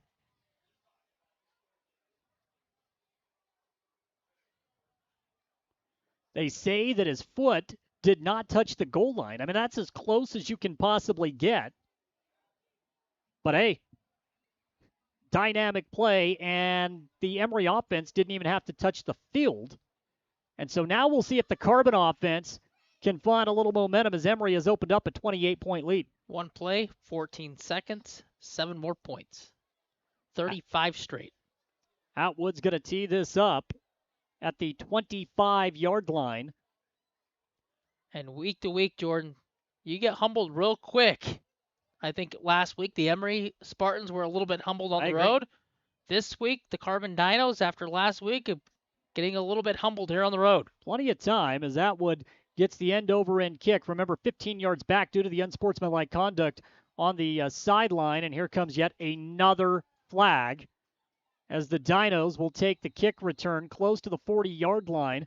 Alik Lang had a little bit of space and was able to explode up to the 38, but flag is down. Something you haven't said all night, huh? Flag down. Yeah, I feel like I'm beating a dead horse. A lot of laundry on that field. And it's another hold. And I think frustration is setting in from these hold penalties. I have seen more in this game than I've seen all season, and that'll back up Carbon to the 29-yard line. Not terrible field position, but definitely a big difference from starting at the 40. Back out for quarterback, Stockton Kennedy. Kennedy takes the snap, pitches it off to Tony Wilson, who wants to get the edge, and Wilson is brought down behind the line of scrimmage at the 28-yard line. Chasing him downhill, finally wrapped him up enough to slow him up and now to allow him to get to the seam and get up the sideline. I want to point out that Kennedy is back there on the field after taking that pop at the end of the second quarter. I mean, the grit and the toughness of the Carbon quarterback, that's also very contagious, right, among a team. He's a senior leader, and Kennedy back out on the field. Second down and 11. This time, Kennedy's going to go empty backfield, and he's got Alik Lang all by his lonesome. He's going to draw man-to-man coverage with Oveson. Carbon's going to stack right side of the field. He's going to try to test it with Lang. Caught. Lang at the 35-yard line. Ovison makes an open field tackle, and that is not easy to do on a dynamic athlete like Lang. Ovison has been lights out tonight defensively for Emery as well. Yeah, Oveson's on an island over there one-on-one. He has to make the tackle. He does. He goes low, wraps him up by the feet, drags him down. Carbon now with the ball at the 36-yard line, sets up 3rd down and 3. 10.5 minutes to play in the third quarter. Emery making a statement here with a 35-7 lead.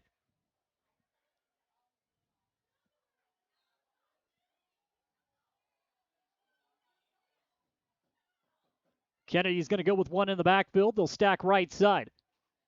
Handoff, Wilson on the RPO. Wilson tries to go the right side. Hayden Abrams gets into the backfield and brings Wilson down to the ground, a yard back of the line of scrimmage. So now it's 4th down and 4, and the special teams unit for Carbon will come out onto the field. Twice now they tried to stretch that play to the outside, and now twice in this half, Emery just quicker to the ball. Well, there's been success for Carbon going around the outside throughout the game. Wilson had 70 yards rushing in the first half. Not the case here in the second. Those are the adjustments that Emery's made, though. Absolutely. And now Brady comes out to punt the football away. He'll stand back at his own 22-yard line. Yost is back at the 35. Brady gets the punt away. It's a wobbler. Yost, he's going to return this at the 30. Breaks one tackle. Gets by another. Finds a crease. Yost to the 50. Of course, the flag is out. He's still on his feet to the 40, 35. Knocked down by his own man at the 30. Jackson Johnson collided with Yost. It's all for naught. We have a flag down back at the 42-yard line, and I saw it develop from here. They're going to call a block in the back, and I don't think it's a terrible call. Yeah, probably was. I saw it out of the corner of my eye. Anytime you have that situation developing, it's bunched up, there is going to be a block in the back. Yeah, that's the right call.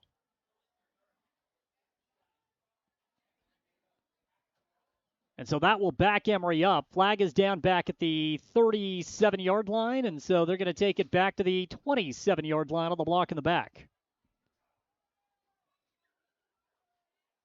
JJ wasn't happy with himself colliding with Ty Yost as he knocked Ty down to the ground, but wouldn't have mattered. Yeah, since that opening drive, the Dinos offense has some good, has some bad.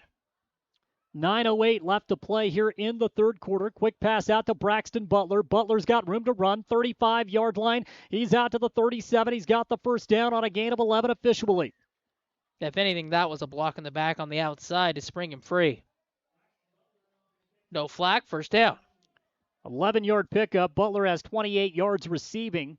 And on that 11-yard pickup, that's 198 yards now for Trevin Gilbert through the air, as he's now thrown 16 passes in the game. We're down to 8:49 to play in the third. Shotgun set, 3 wideouts right side. Back to pass. Gilbert looking. Clean pocket. Steps up. Pump fake. He's going to run it himself and maybe gets a yard. That's what I was talking about pregame about Trevin Gilbert. It's a lot like Stockton Kennedy. Neither of these two quarterbacks force anything. They'll take a yard. They'll take a sack above taking a turnover, and that's a high IQ play by Gilbert as he brought that pump fake back in, picks up a yard on the ground, 2nd down and 9. Yeah, pocket collapse. Just step up and pick up positive or no gain. 4-man front for the Dinos. 2 linebackers lurking. Snap, pitch, left side. JJ wants to get the corner. He's not going to get it. That's a terrific defensive play by the Dinos. In on the takedown for Carbon as Logan Anderson, the senior linebacker, steps up. They tried to stretch. They've had success with it this time. The Dinos do a good job getting off the blocks, getting downhill, making the tackle. 3rd and 11, loss of 2. That's a loss of, 2 yards. So 35 yards rushing now for Jackson Johnson. Emery behind the sticks on 3rd down. Unfamiliar spot in this game on 3rd down. 7:35 left in the third. Back to pass. Gilbert rolls out right side. Fires, pass, caught by Porter Herdsman. But he is well shy of the first down stick as he slides down up against Luke Brady to grab it at the 44-yard line. And so it's 4th down and 5 off the gain of 7. Yeah, they're going to roll the dice and go for it. did it already in a situation like this on 4th down, picked up a big chunk of yards on a play that went down the sideline. 7 minutes even left here in the third. 35-7. Emery with the lead over Carbon. Got your little bubble screen to the Emery side, and you got your one-on-ones to the Carbon side. Called this once. I didn't know if Emery would snap the ball. I thought they'd go the hard snap, and that's what they're going to do here.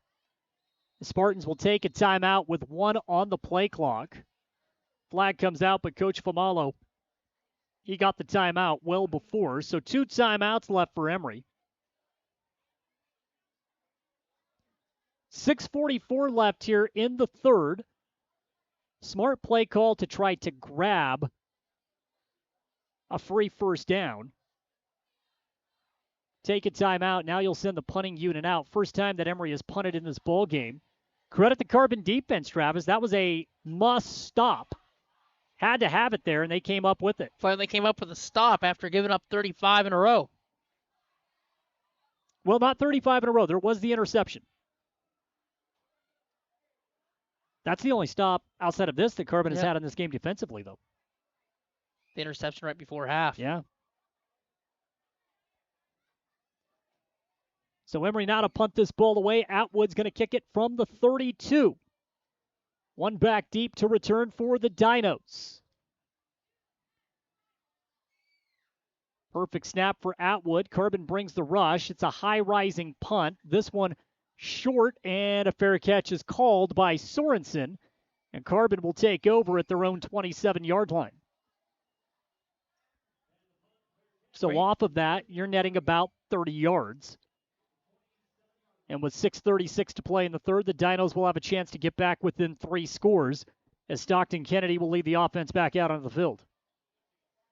See if the Dinos start things off by stretching the play, getting Wilson into some space, picking up a couple first downs here.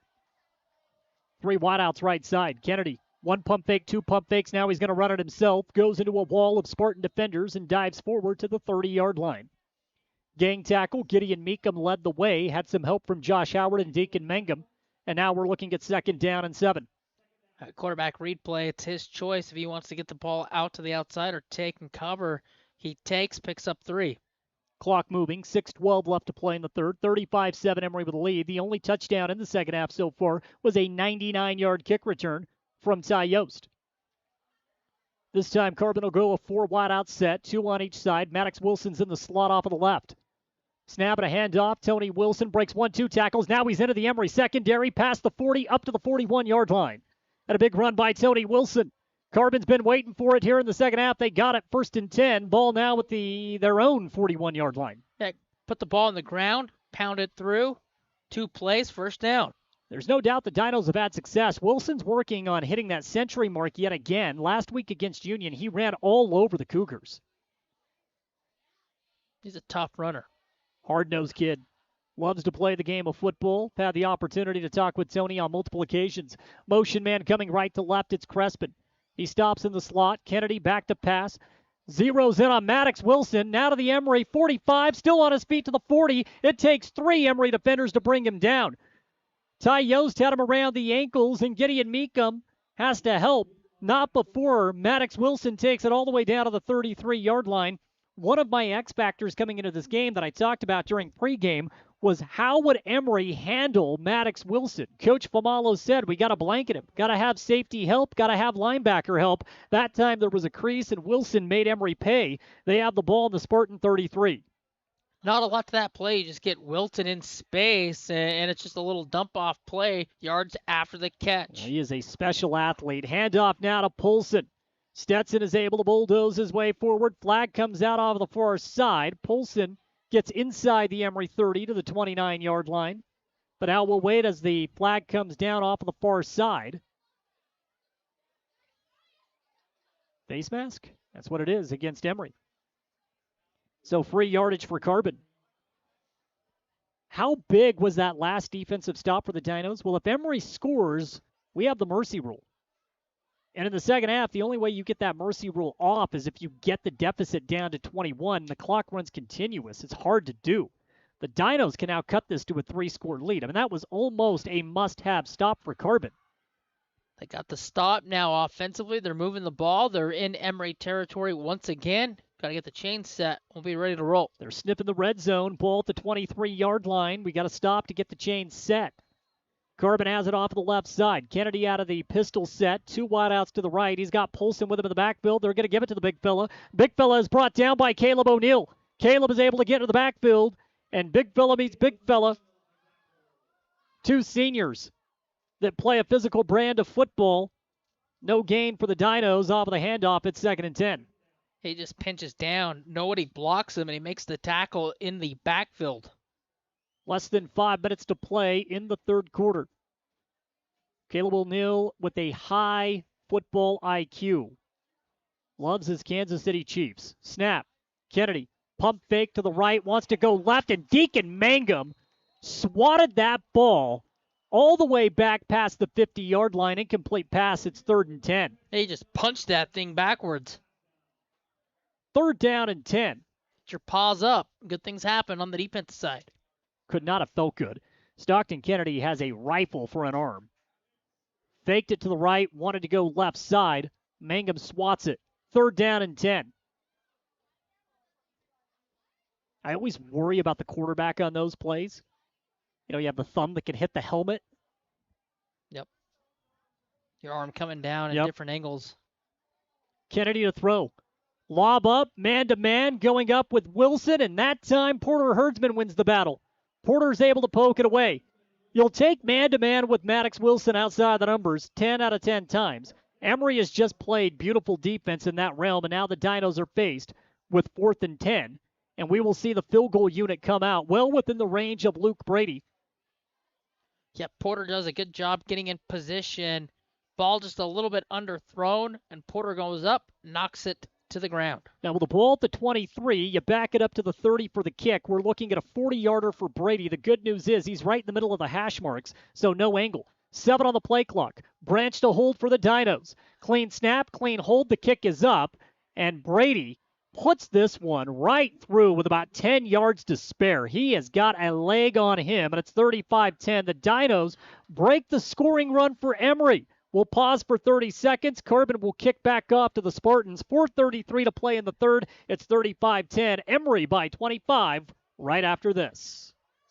It's fun! It's our favorite place. Imagine stepping foot Strike into up your family dream fun home. for The scent everyone. of fresh paint and the feel of plush carpet under your feet. Hi, this is Greg at the Driggs Mortgage Team. We make that dream come to life with our expert guidance and personalized financing solutions. Now closer to you at our new location in 23 South Carbon Avenue, Suite 21 in Price, because when it comes to financing your home, there's simply no substitute for experience. Emery High School football on KOAL 107.3 FM and 750 AM. The Spartans play here. Porter Herdsman, number 23. Braxton Butler, number 33. Quade Oveson, number 6. On 107.3 FM and 750 AM KOAL. 35-10. Emery with a 25-point lead. Luke Brady knocks through a 40-yard field goal to make it 35-10 with 4:33 left in the third. What a weapon that is. Now Brady gets the running start. Beautiful end-over-end kick. It is returnable at the 6-yard line. Yost gets it out and out of the 20. Yost, room to run, 30, 35, 40.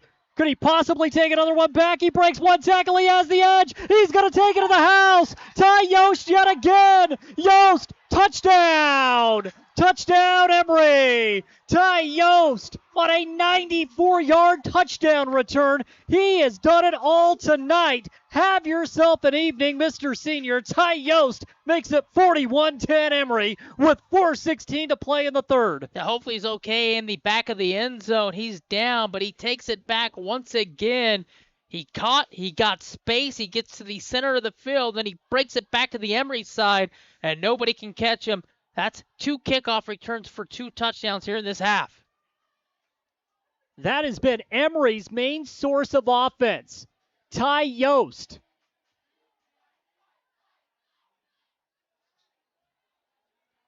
And right now down in the back of the end zone, so we will have a stop. Cramp issue again. What a ball game for Ty Yost. I mean, you couldn't ask for anything more. The senior scores yet again. He's done it all. 2 kickoff returns, a run, and a pass. And a catch, excuse me. PAT for Atwood. 4:16 in the third. Bad snap. Gilbert's able to recover, gets it down, and Atwood sends it up and in. 42-10 Emery. 4:16 to play in the third. The Spartans will kick it back off to the Dinos right after this on 107.3 FM and 750 AM.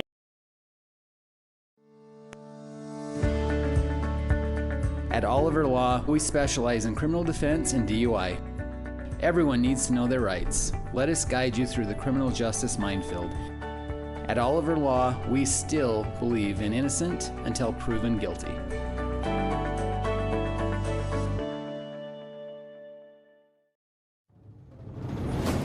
Emery High School football on KOAL 107.3 FM and 750 AM.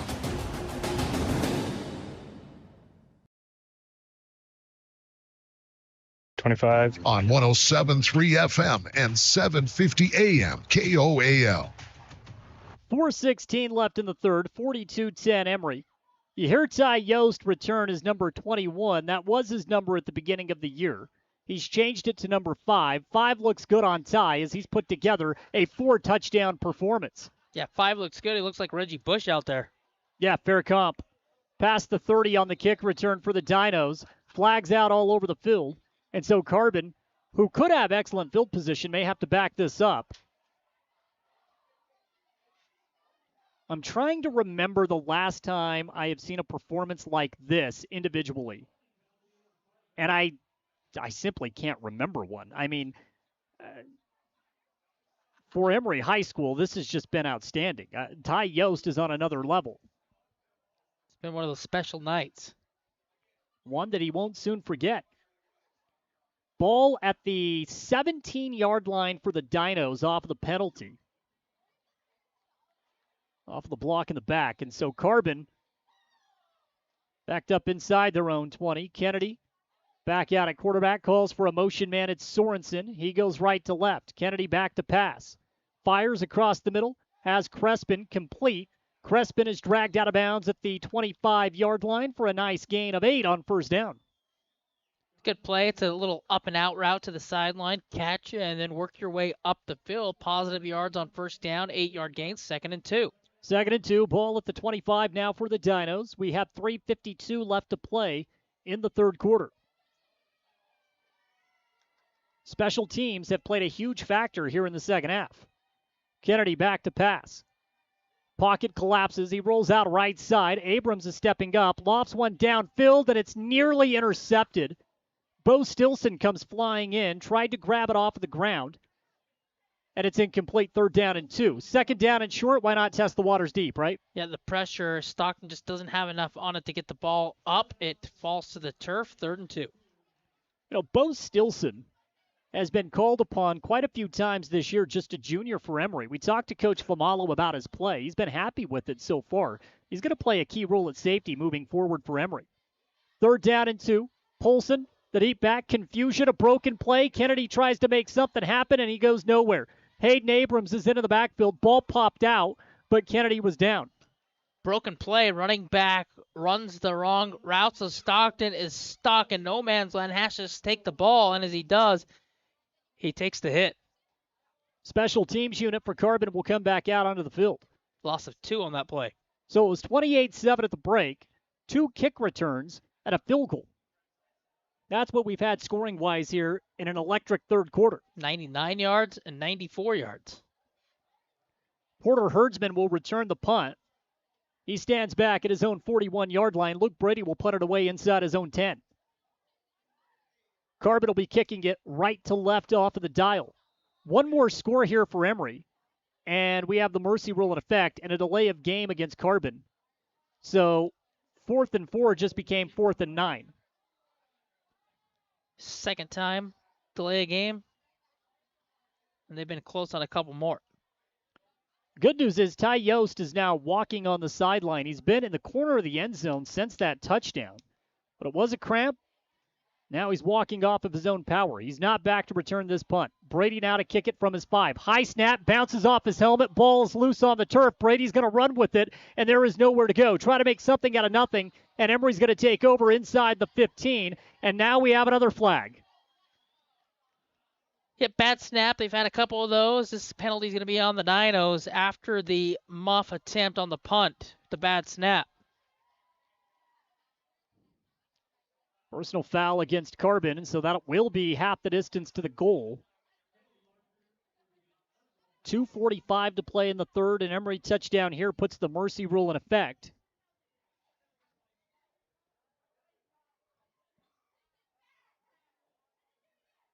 Well, first and goal from the 9-yard line.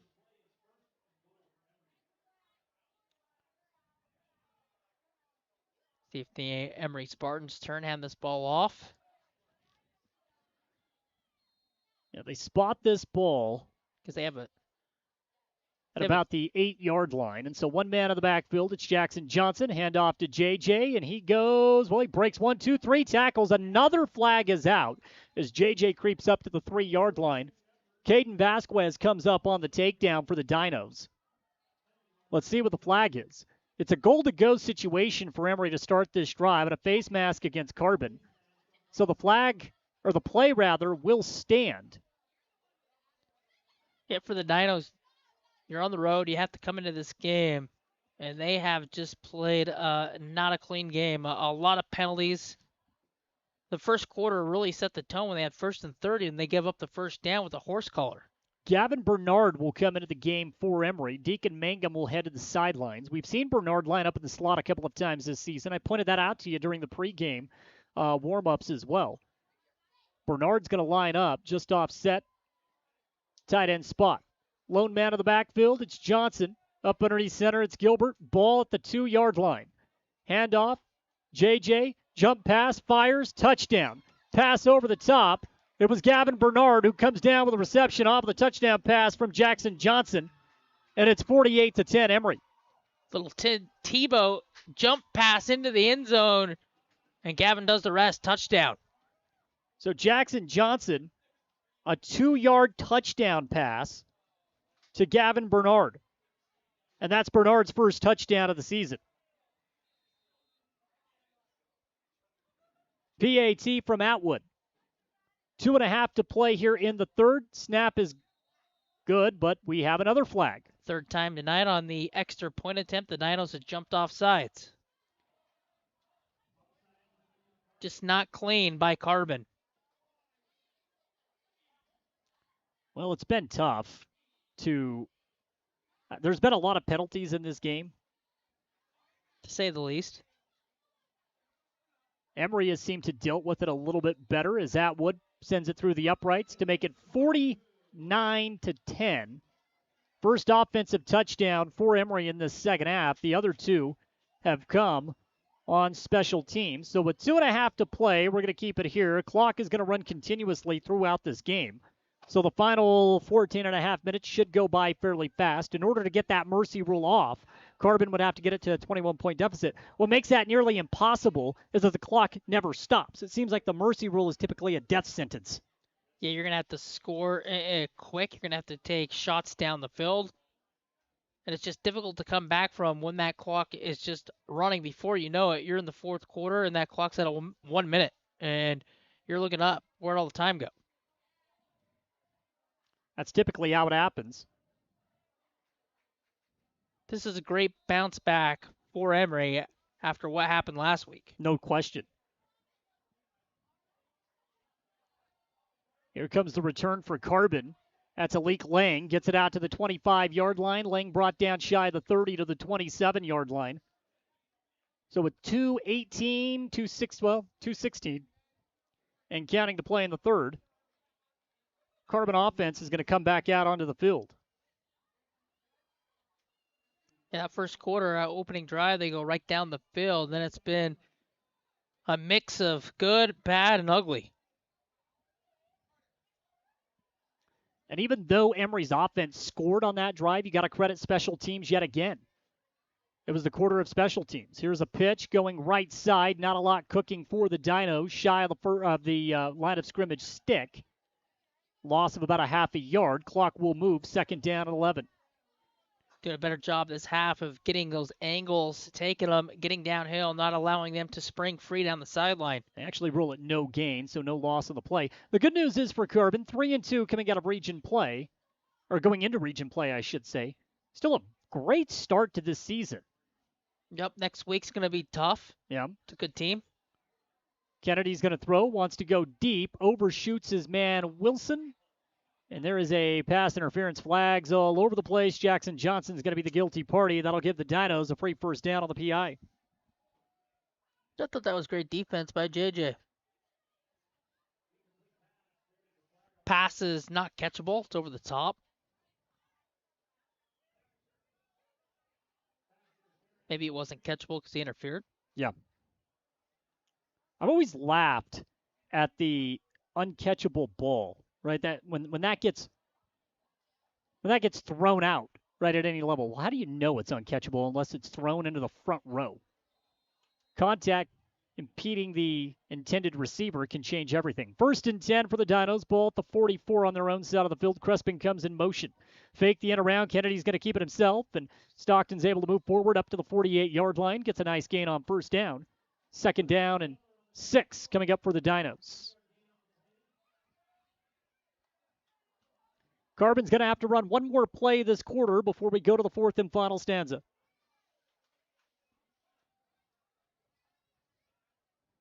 Next week's a good one here, too. It is a good one.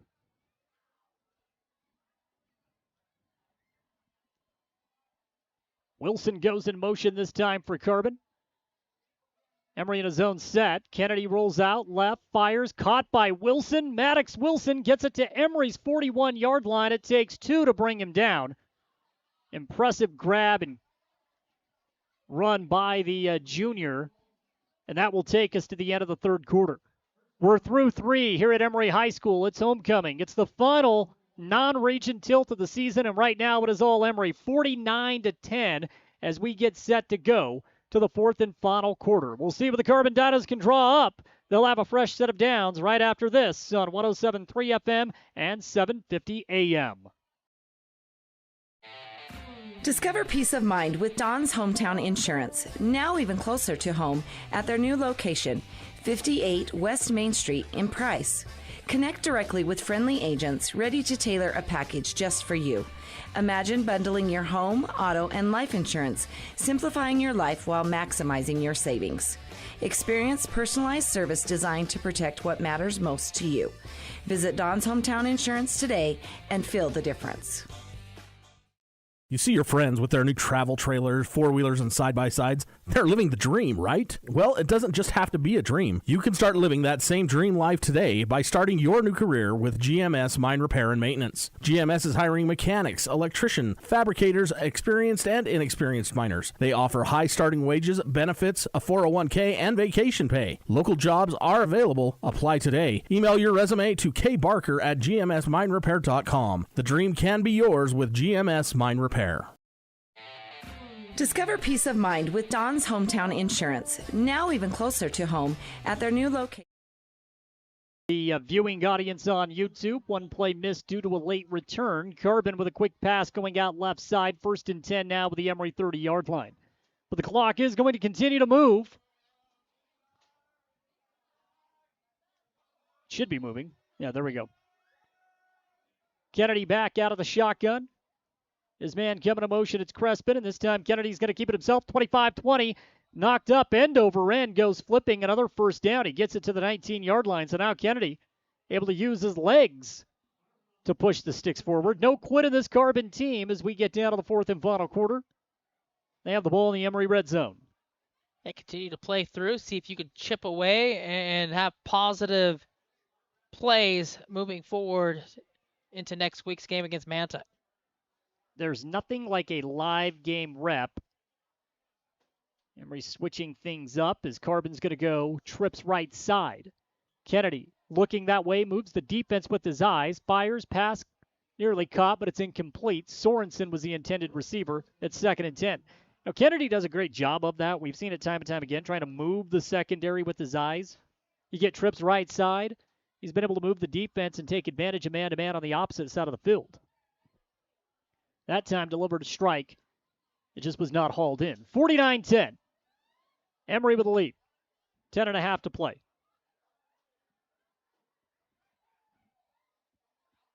Kennedy under pressure. Throws. This one intercepted. No, incomplete. Boy, I thought Quade Obeson came up with it. Obeson's been all over the field in the secondary. He nearly hauled that one in for a pick. Instead, he knocks it down to the ground. And it's 3rd and 10. My apologies. I thought he was all over that ball trying to make a diving grab. 3rd and 10, ball at the 19. Our angle looks like he picked it. It did, didn't it?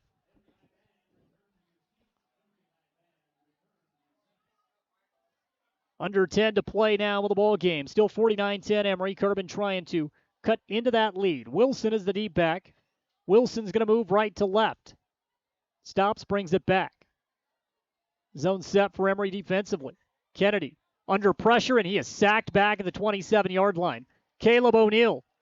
He had some help from Josh Howard, and now it's 4th and long, and the Dinos could kick another field goal here. It would be about a 52-yard attempt, and well, we know, well, that's not true. It'd be about a 42-yard attempt, with the ball at the 25. And we know that Brady has the distance for it, but instead, down by 39, Carbon's going to keep the offense out on the field. 3 wideouts right side, 1 to the left. Back to pass. It's Kennedy on 4th down. He wants it all. Shoots for man-to-man coverage. Overshoots the intended receiver. That was Crespin, who had man-to-man coverage over the top with Bo Stilson. Passes incomplete. Turnover on downs. Emery's going to get the ball back with 8:58 to play. Emery came to play after giving up that long drive to begin things. They've settled in. That defense has only allowed 3 points since the first quarter. We've seen this before in Carbon Emery games where the Dinos offense would start fast, right? Yep. Emery settles down. We've seen that.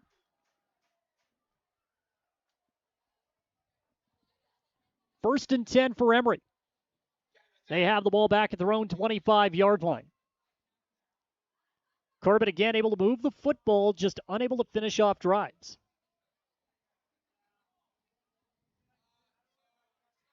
Gilbert wants to go to the quick pass, and it's knocked down by Maddox Wilson, who got into the backfield. Incomplete, 2nd and 10. Yep, Maddox has got his hand up, knocks that ball to the turf.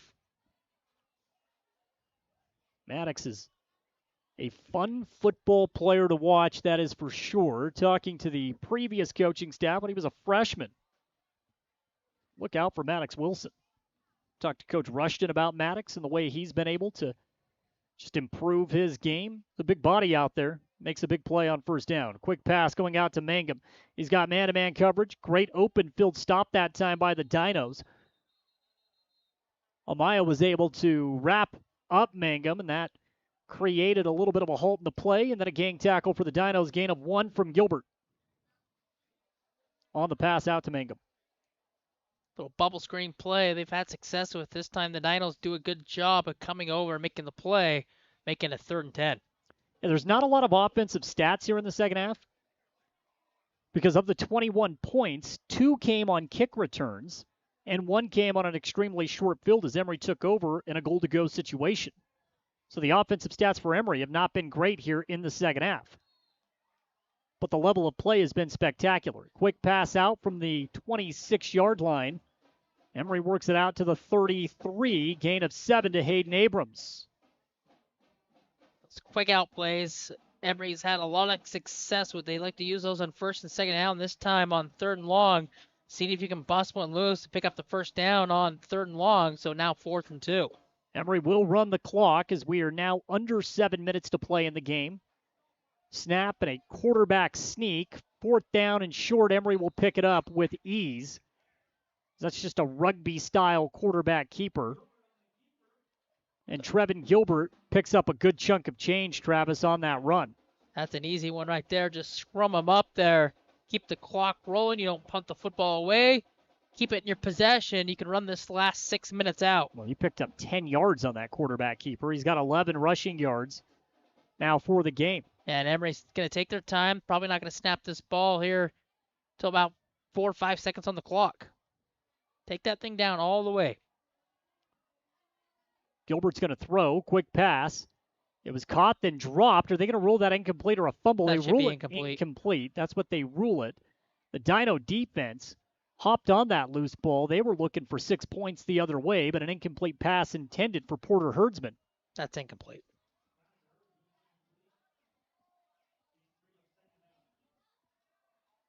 You got to have that football move, right? Didn't really have possession of the football. I don't know. As much football as I watch, and I love the sport, I don't know what a catch is, and I don't know what targeting is anymore. And we know what a catch is, right? That one right there, yeah, he was bobbling. Bobble, didn't have possession. 2nd and 10. Handoff, Jackson Johnson's got room to run. JJ is off to the races. He's got one man to beat in a foot race. JJ trying to reverse field, and he's brought down to the 5-yard line.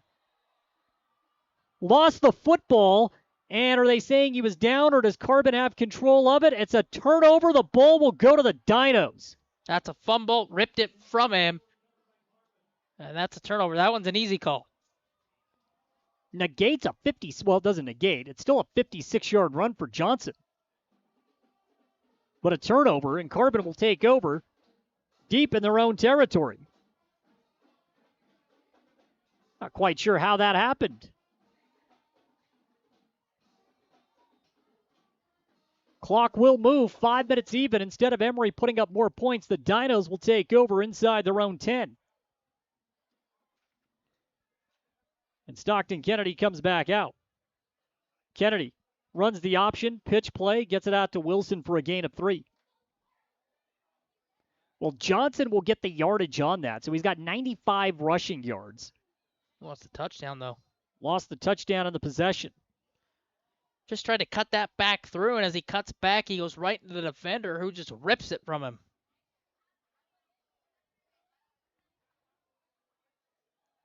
Well, another flag out on the play.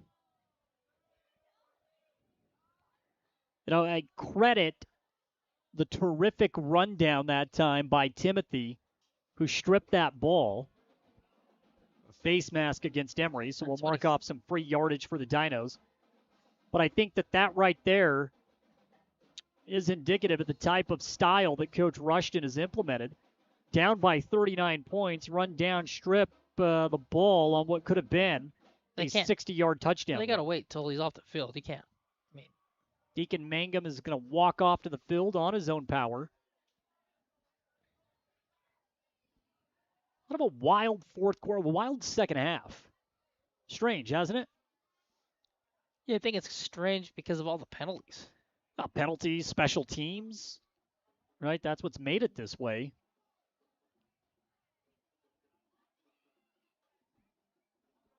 The Dino offense has had some success moving the ball. They've just not been able to turn that into points. 49-10 is the score. Kennedy's going to throw. Kennedy's looking. Wants to go down the middle of the field, incomplete. Coming on a post route, it was Sorensen. Just bounced it right in front. Had him open on the post. 2nd down and 10. Well, Dinos try to get something as far as momentum for next week when they open up league play. Kennedy hands it off. Tony Wilson, hard run once again. He's fun to watch, isn't he? He just runs hard. He's physical and just plays a brand of style of football you like to see. Makes it 3rd down and 6 off a gain of 4. Cole Bucket will be staying at Emery High School. The intrigue surrounding this game was fantastic. Yeah, the confidence of both teams coming in high. The line to get into the stadium was astronomical. It was just a fun setting. Here comes another flag. Carbon trying to go a little reverse and around with Crespin. It did not work. Flag is out on the field. Yeah, for this game next year, you and I get to sit right in the student section over there at Carbon in that Emery student section, which is my favorite. That's kind of our tradition, isn't it? When we call Carbon and Emery football, we sit in the student section at Carbon High School. It's loud. You get ambient noise like none other. Calling a Block in the back against Carbon. That'll back them up inside their own 20, back to the 18-yard line. So it's 3rd down and long. 3 minutes and 25 seconds left in regulation. Emery 49, Carbon 10. The Dinos can't come in and snap that long losing streak over here in Emery. Got to go all the way back to, 2000? Yeah, there's a lot of places that are tough to win.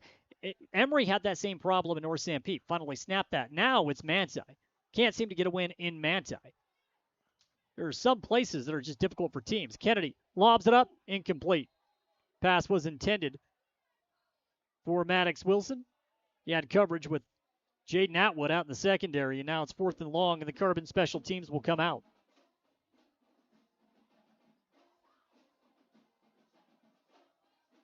Under 3 to play in the game.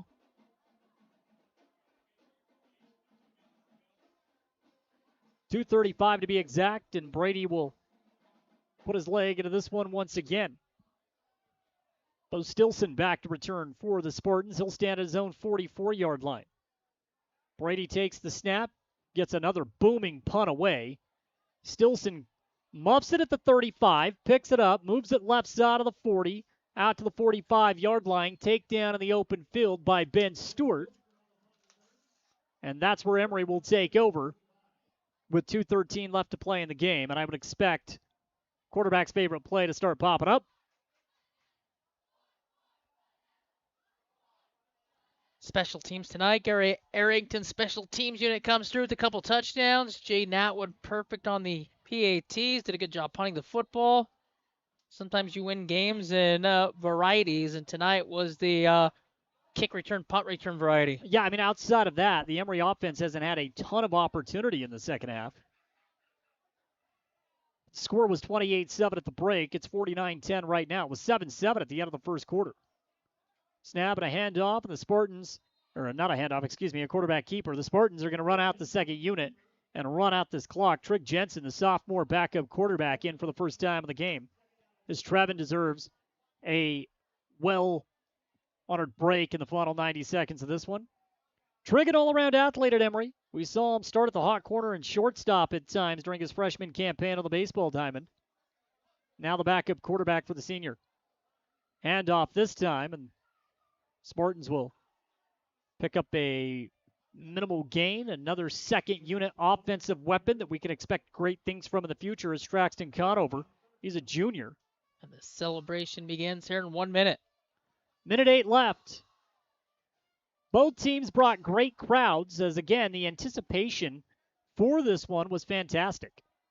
Both counties looking forward to it, and rightfully so, as both teams came in with a 3-1 record. Trigg is going to throw this time, wants to go to Stilson. It's incomplete. And no harm done. Now the clock's going to continue to move. 4th down.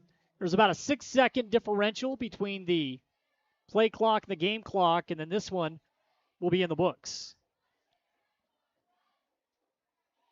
Next week it gets real with San Juan coming in here. Both teams performed well in non-league play. Emery's going to get to 4-1. Carbon will go in at 3-2. And I think that while you want to win every single game, I think that's a solid performance for both teams. Yeah, both teams did what they had to do through the non-region, get to 3-2 and 4-1. Emery gets the snap away with 1 second left. Conover will take the run.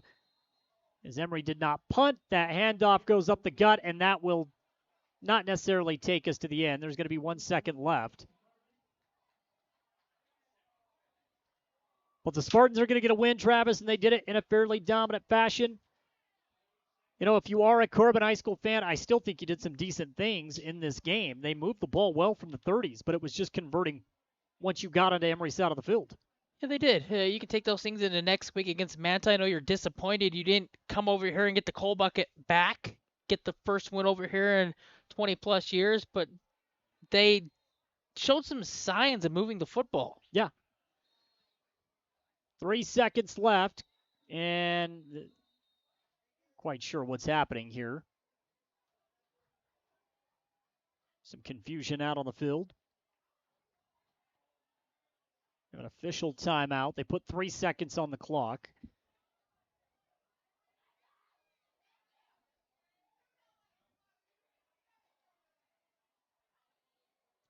Take a look at scores from around the state coming up on the postgame wrap-up show brought to you by Eastern Utah Community Credit Union. They also sponsor the Athlete of the Week on KOAL's Drive Time Sports. Just a hunch, but I think I know who the Athlete of the Week is going to be coming up next week. Number 5? That may be Ty Yost. It may just be. He was incredible tonight. Now the units come back out for the final 3 seconds of this one.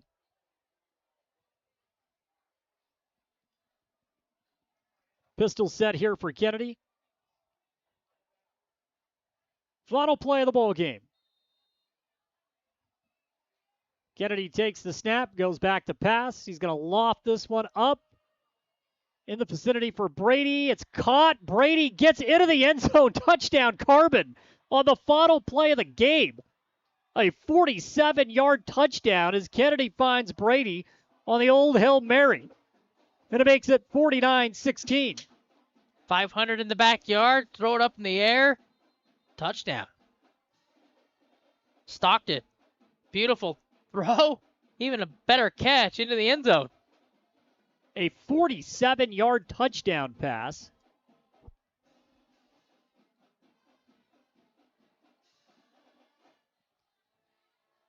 Extra point to make this thing officially over.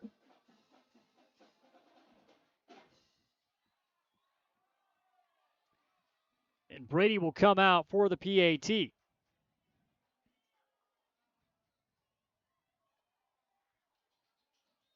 And this will be the final play of the ball game. Kennedy throws 2 touchdowns tonight for the Dinos. Snap is good, hold is good, and the kick is up. It is good. 49-17. That'll be the final score here tonight at Emery High School. The Spartans get their 4th win of the non-region portion of the schedule.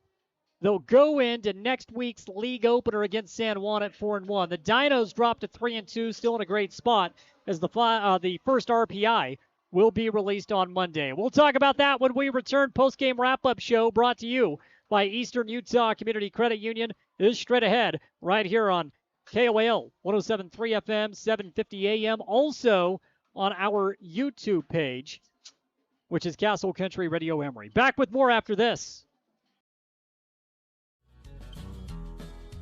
At Eastern Utah Community Credit Union, we have the solutions to your financial goals. From auto loans, RV, home and business, to savings, money market, and certificate accounts. With local people, local lending, and local decisions, you can depend on us.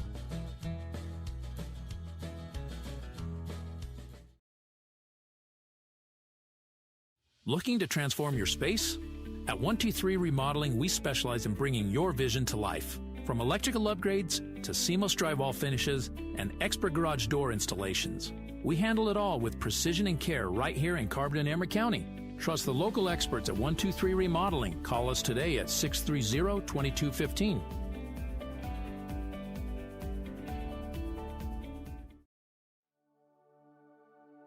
At A Perfect Smile, they specialize in transforming your smile with precision and care. From porcelain veneers and dental implants to orthodontics, crowns, and bridges, their expertise covers every aspect of general and cosmetic dentistry. Dr. Jackson and his team are here to address even the most challenging dental concerns, helping you achieve a smile you'll love. Ready for a smile makeover? Call A Perfect Smile today, 637-2100, to schedule an appointment.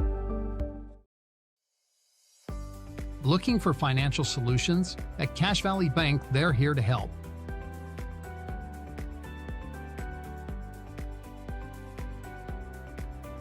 Whether you need commercial loans, mortgages, or expert financial advising, they've got you covered. Visit them today on the corner of First West and Main Street. Cache Valley Bank, your partner in financial success. Equal housing lender, member FDIC. At Castle Country Vet, they believe every pet deserves a touch of love and expert care. You can trust Dr. Harmer and Dr. Kelly. They're not just veterinarians, but passionate pet lovers, dedicated to nurturing your furry friends like family. From routine checkups to emergency interventions, you and your pet will experience compassionate, professional care every step of the way. Let Castle Country Vet help your pets lead the happiest, healthiest lives. Call Castle Country Vet today, 637-5797, because love is a 4-legged word.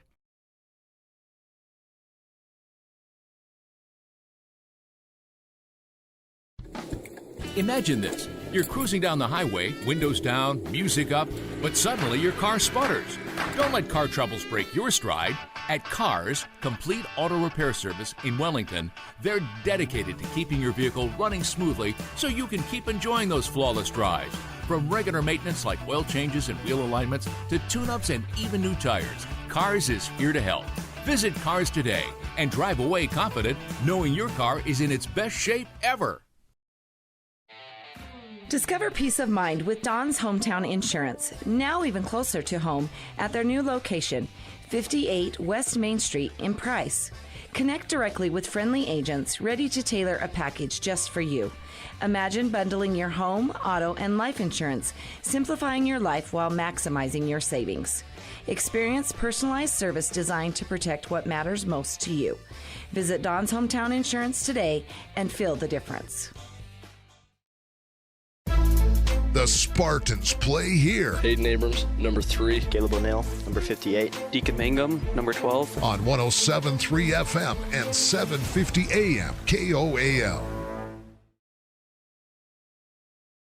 We're going to bring back in the viewing audience on YouTube as well. Final score here tonight, Emery gets a win 49-17 over the Carbon Dinos. Travis, that was a very solid performance by Emery against a game Carbon opponent that came in here, scored on the very first drive of the game. We know this is a different Carbon team than what we've seen in the past. I give that squad a lot of credit. I think you got to give Emery a lot of credit for responding. Yeah, give both teams credit for coming in this game. The Dinos take the opening kick. They march right down the field, get 7 points right off the start. And you're like, all right, we're going to have a back and forth. And then Emery gets the ball. They score. And it's 7-7 that quick. And then the Emery defense settled into the game. And the Dinos showed some flashes and some good, but that Emery defense is very tough to throw on. Yeah, that secondary is really what I thought could be the determining factor in this game. That's a good Emery unit. We know that's a good Emery unit. You know what turned out to be really the difference, I guess, in the second half of special teams? Because Ty Yost was absolutely incredible, and we're going to talk about his high dynamic plays coming up here in just a moment. But you could not have had a better performance if you were Ty tonight. Again, he's not an original running back on this roster. That is a positional change. But, boy, he had fireworks almost immediately. He was seeing the field in slow motion tonight because he hit every crease perfectly. Yeah, settling into that running back spot. And you see the way he sees the holes. He finds the gaps. He uses his speed. And it showed on those kick returns, 94, 99 yards, plus what he did on the ground. I mean, it was a special night for number 5. There's no question about it. We'll take a look at the final statistics for the Emery Spartans. And, Travis, I do want to start with Trevin Gilbert. Trev in this game tonight goes 14 of 20, 213 yards, 2 touchdowns and a pick. I want your assessment of the way he looked. Efficient again, effective, no panic, calm in the pocket, and that's what you're going to get. He's just a steady presence at the quarterback spot. He never panics. Never. And the way he moves in and out of the pocket, and he can throw on the run and have that arm strength. I mean, that touchdown pass where he's going left, and he comes back right and he throws over the top. That's so difficult. You have to have that upper body strength, and it showed. Trev in this game, again, 14 of 20, 213 yards, 2 touchdowns, and a single interception. Also, Jackson Johnson has his first passing touchdown of the season on a 2-yard little toss as he gives it off to Gavin Bernard. And the jump pass. Yeah, the jump pass. Style, yeah, the jump pass. We take a look at the receiving statistics in this game. Porter Herdsman, he was a handful. He had 4 grabs for 93 yards and a touchdown, but he had long chunk plays. A 27-yard touchdown, a 37-yard catch, a 22-yard catch. He was really, really good in open space tonight. Yeah, once those guys get in that open space, that 3-headed wide receiver monster that they have in the space, it's so hard for defenses to adjust to get out there and contain that speed. Deacon Mangum this game has 3 catches for 32 yards. Ty Yost, he had a touchdown through the air as well. 1 grab, 19 yards, and a touchdown to the corner of the end zone. Yeah, that touchdown he had in the corner of the end zone. Just you talk about the quarterback spot, you talk about Ty, you talk about Deacon, you talk about JJ, all those guys, and the way that the ball moves, it's spread out to the different areas on the field. You like to see that because everybody's going to get a touch. Outside of that, Braxton Butler, He nearly had a touchdown, had a 17-yard catch, got all the way down to the 1-yard line, and then an 11-yard catch for 28 total yards. So 2 grabs, 28 yards for Butler. Hayden Abrams in this game, 4 catches, 41 yards, and then Gavin Bernard had 1 grab for 2 yards and a touchdown. Those are the passing and receiving statistics for the Spartans. Now we go to the ground game, where Jackson Johnson had 8 carries for 95 yards and a score. The majority of those 95 yards came on a 56-yard run where he did fumble at the 5-yard line.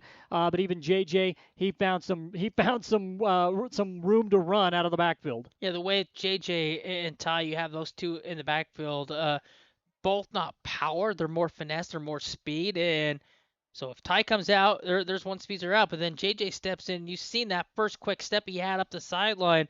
And he almost beat the one defender into the end zone, and he just kind of ran and got caught into him and then fumbled the football away, but had a great night. Ty Yost, he had 2 carries for 96 yards and a touchdown off an 80-yard run. 2 carries, 96. That's a great night. You have the 2 touchdowns off the kick returns, and he's the player of the game. These are video game numbers. Let's go over the scoring drives. Here on the post-game wrap-up show, again brought to you by Eastern Utah Community Credit Union. Don't forget, you can go down to EUCCU and you can get your Pride card today. If it's Emery, Carbon, Grand, you can have it on your Visa debit card. Go down and grab it at Eastern Utah Community Credit Union. You can show your Emery or Carbon Pride year-round at Eastern Utah Community Credit Union. First touchdown of the ball game, it was Stockton Kennedy. He connected with Sorensen on a 22-yard pass. Caleb Sorensen comes up with it. 7:27 to play in the first quarter, and just like that, it's 7-0 Carbon. Emery managed to answer back. Couple of penalties. Emery fights a shorter field. 4:24 to play in the first quarter. Trevin Gilbert completes a 27-yard touchdown pass to Porter Herdsman. It's 7-7. That's at the end of the first quarter. It is a battle. These two teams are playing a lot of energy. The crowd is loud. The crowd is huge. There was a line to get into this place well after kickoff. It was a huge, huge crowd. And the first quarter, it was a lot of hype, a lot of physicality, and we were dead even 7-7 at the end of the opening quarter. Then, second quarter, things start to change a little bit. Ty Yost, 25 seconds into the quarter, a 80-yard touchdown run makes it 14-7 Emery. Moments later, Emery gets the ball back. Jackson Johnson, a 1-yard touchdown run, makes it 21-7.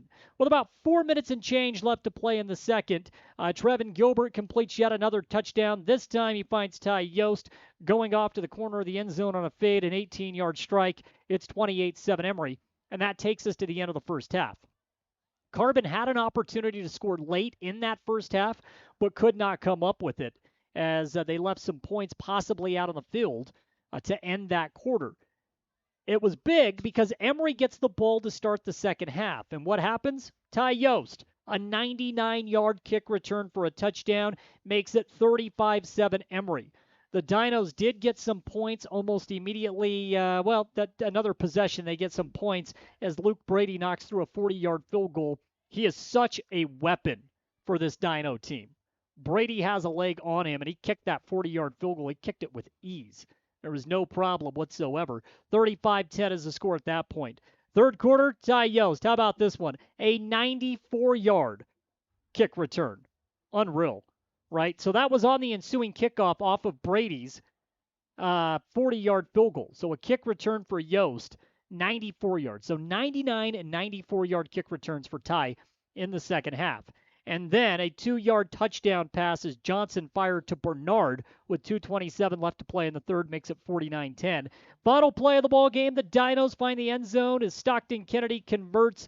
He goes to Luke Brady on a 47-yard touchdown to make it 49-17, and that wrapped up the scoring in this ball game. The final score, 49-17. The Emery Spartans grab their fourth win of the season, fourth win in 5 tries, while the Carbon Dinos dip to 3-2. It's the post-game wrap-up show, and it's brought to you by Eastern Utah Community Credit Union. We do have plenty more coming up. Travis Anderson's going to rejoin me in the booth in just a moment. Plus, we'll catch up with head coach John Famalo to talk about this one. Emery 49, Carbon 17. That's the final here at Emery High School. We're back in just a moment. At Eastern Utah Community Credit Union, we have the solutions to your financial goals. From auto loans, RV, home and business, to savings, money market, and certificate accounts. With local people, local lending, and local decisions, you can depend on us.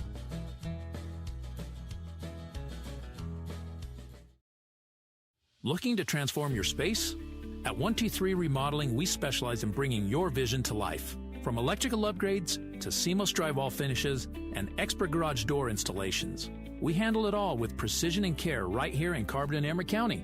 Trust the local experts at 123 Remodeling. Call us today at 630-2215.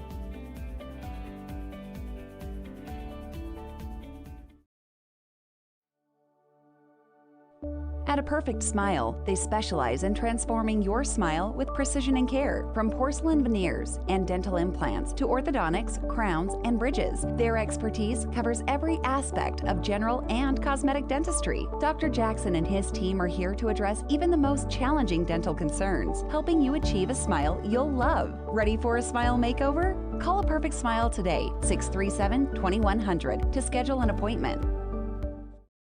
Imagine stepping foot into your dream home. The scent of fresh paint and the feel of plush carpet under your feet. Hi, this is Greg at the Driggs Mortgage Team. We make that dream come to life with our expert guidance and personalized financing solutions. Now closer to you at our new location in 23 South Carbon Avenue, Suite 21 in Price, because when it comes to financing your home, there's simply no substitute for experience. My son and daughter both play sports, a lot of sports, and with that can come injuries, bruises, sprains, and unfortunately breaks. That's why we use Eastern Utah Imaging. They're a convenient and local option for imaging and an important part of a student-athlete's team. Eastern Utah Imaging for high-quality, affordable MRI and X-ray services. Many quick scans take 30 minutes or less. You can call for an appointment or ask your doctor to refer you to Eastern Utah Imaging, North Fairgrounds Road in Price. Call 636-X-ray. That's 636-9729. You see your friends with their new travel trailers, four-wheelers, and side-by-sides. They're living the dream, right? Well, it doesn't just have to be a dream. You can start living that same dream life today by starting your new career with GMS Mine Repair and Maintenance. GMS is hiring mechanics, electricians, fabricators, experienced and inexperienced miners. They offer high starting wages, benefits, a 401k, and vacation pay. Local jobs are available. Apply today. Email your resume to kbarker@gmsminerepair.com. The dream can be yours with GMS Mine Repair. At Landon's Diesel, they understand the heartbeat of your diesel truck. Whether it's the rig that powers your livelihood or the everyday vehicle that drives your life, the trained technicians at Landon's Diesel are here to keep you rolling. Plus, with 24-hour towing service, support's just a call away, anytime, day or night.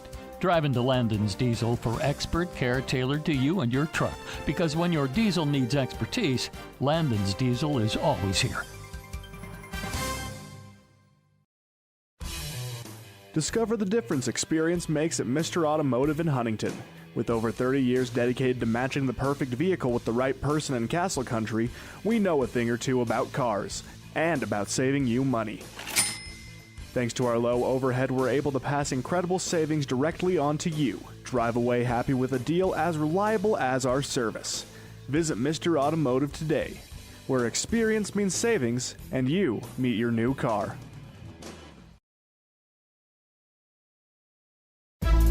The Spartans play here. Hayden Abrams, number 3. Caleb O'Neill, number 58. Deacon Mangum, number 12. On 107.3 FM and 750 AM KOAL.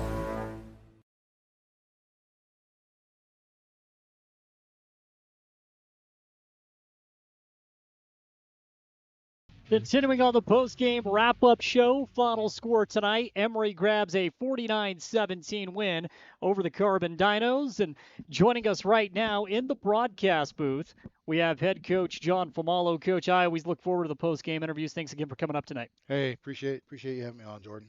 Coach, first question I got to ask, Ty Yost saw the game in slow-mo or something tonight because he was incredible. Yeah, he had a big game. Two kickoff returns, big run. 60 or 70-yard run. So, I mean, he just had a phenomenal night. He's one of those kids, once he gets kind of out in the open, you can kind of see his quickness, and, you know, he had himself a night. Yeah, my stats obviously unofficial, but we had him for an 80-yard touchdown run. We had him for a 19-yard touchdown catch, a 99-yard touchdown return, and a 94-yard touchdown return. Yeah, I mean, he had a night. I mean, so, yeah, I was happy for him, and it was just nice to see our kids come out on top. Yeah, I mean, speaking of Ty, you and I have talked a lot about Ty because he's one of those kids that has had to make a position change middle of the season, right? And so I don't think there's any question, Coach. He seems to be getting more and more comfortable out of the backfield week by week. Yeah, it's just like you say, it's one of those things that running back's not easy because you're running a lot with guys in your face, and he's kind of picked it up, and you can see what he can do because he's kind of a really shifty kid, and so it's nice to see him catch on. Yep. So, yeah, happy about that for sure. In this game, Coach, it starts off, Carbon has almost some immediate success. They take the ball all the way down the field, and they score quick. They make it quick. It's 7-0, right, on that opening drive. And we've seen this a time or two, right? When we look at the Dinos in games in the past, they typically have a lot of success on the opening drive, and sometimes that momentum can carry over, but it didn't tonight. No, I felt like they did a good job. Their little running back had it was tough, and they made some plays. Even their touchdown was a little bit of a tip over the kid, make a great catch, and so credit to them. But I think bigger credit to our kids is just locking in, doing what we needed to continue to go. It's just one of those, you take their shot and you continue to work, and our kids did that, and the scoreboard showed it. We take a look at some of the other statistics in this game, Coach. Trevin was good again. He was patient. I had him 14 of 20, right? So, Again, he's picking his spot, not really forcing anything. And that was something that you and I did talk about earlier this week. It's a little bit different when you're constantly under pressure the way he was in Manside. Tonight, he was able to just play more of Trevin's game. Yeah, when you give him time, he's gonna put it on you. And so I felt like our O-line did a really good job of protecting him, giving him the time that he needed, and he delivered it, and our receivers made great catches. So, credit to everybody there to did their job. Also through the air, it's well balanced, right? We're talking about a total of 6 wide receivers. Yeah, coming up with the catch. Yeah, he does a good job spreading it around, and he does a good job just finding the open guy and delivering it to who he needs to, and not really pressing. And so, I was happy about that.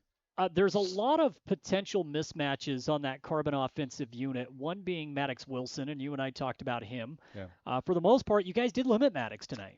Yeah, we tried. He ran. The first half I felt like we did a good job. Second half they looked for him a little bit more across the middle. He ran those shallows, and he delivers it on him. And but for the most part, I felt like we did a good job trying not to let him take over, because he's a big kid and big target, and really can cause you some problems. And it did in a sense, because again we got to double him, and it lightens the box, and they got a pretty good running back, and so we had to make some adjustments there. And I think once we kind of settled in, seeing what they were doing, I think our defense settled in and did a good job. Yeah, because they have big play players. Tony Wilson out of the backfield's another kid that can really, and he had some success around the edge early on, but you guys seem to clean that up. Yeah, we just made some adjustments. Our kids figured out what was going on, and so that made a big difference and kind of limited him a little bit. But he's, they have some good players, some big time players, like you say.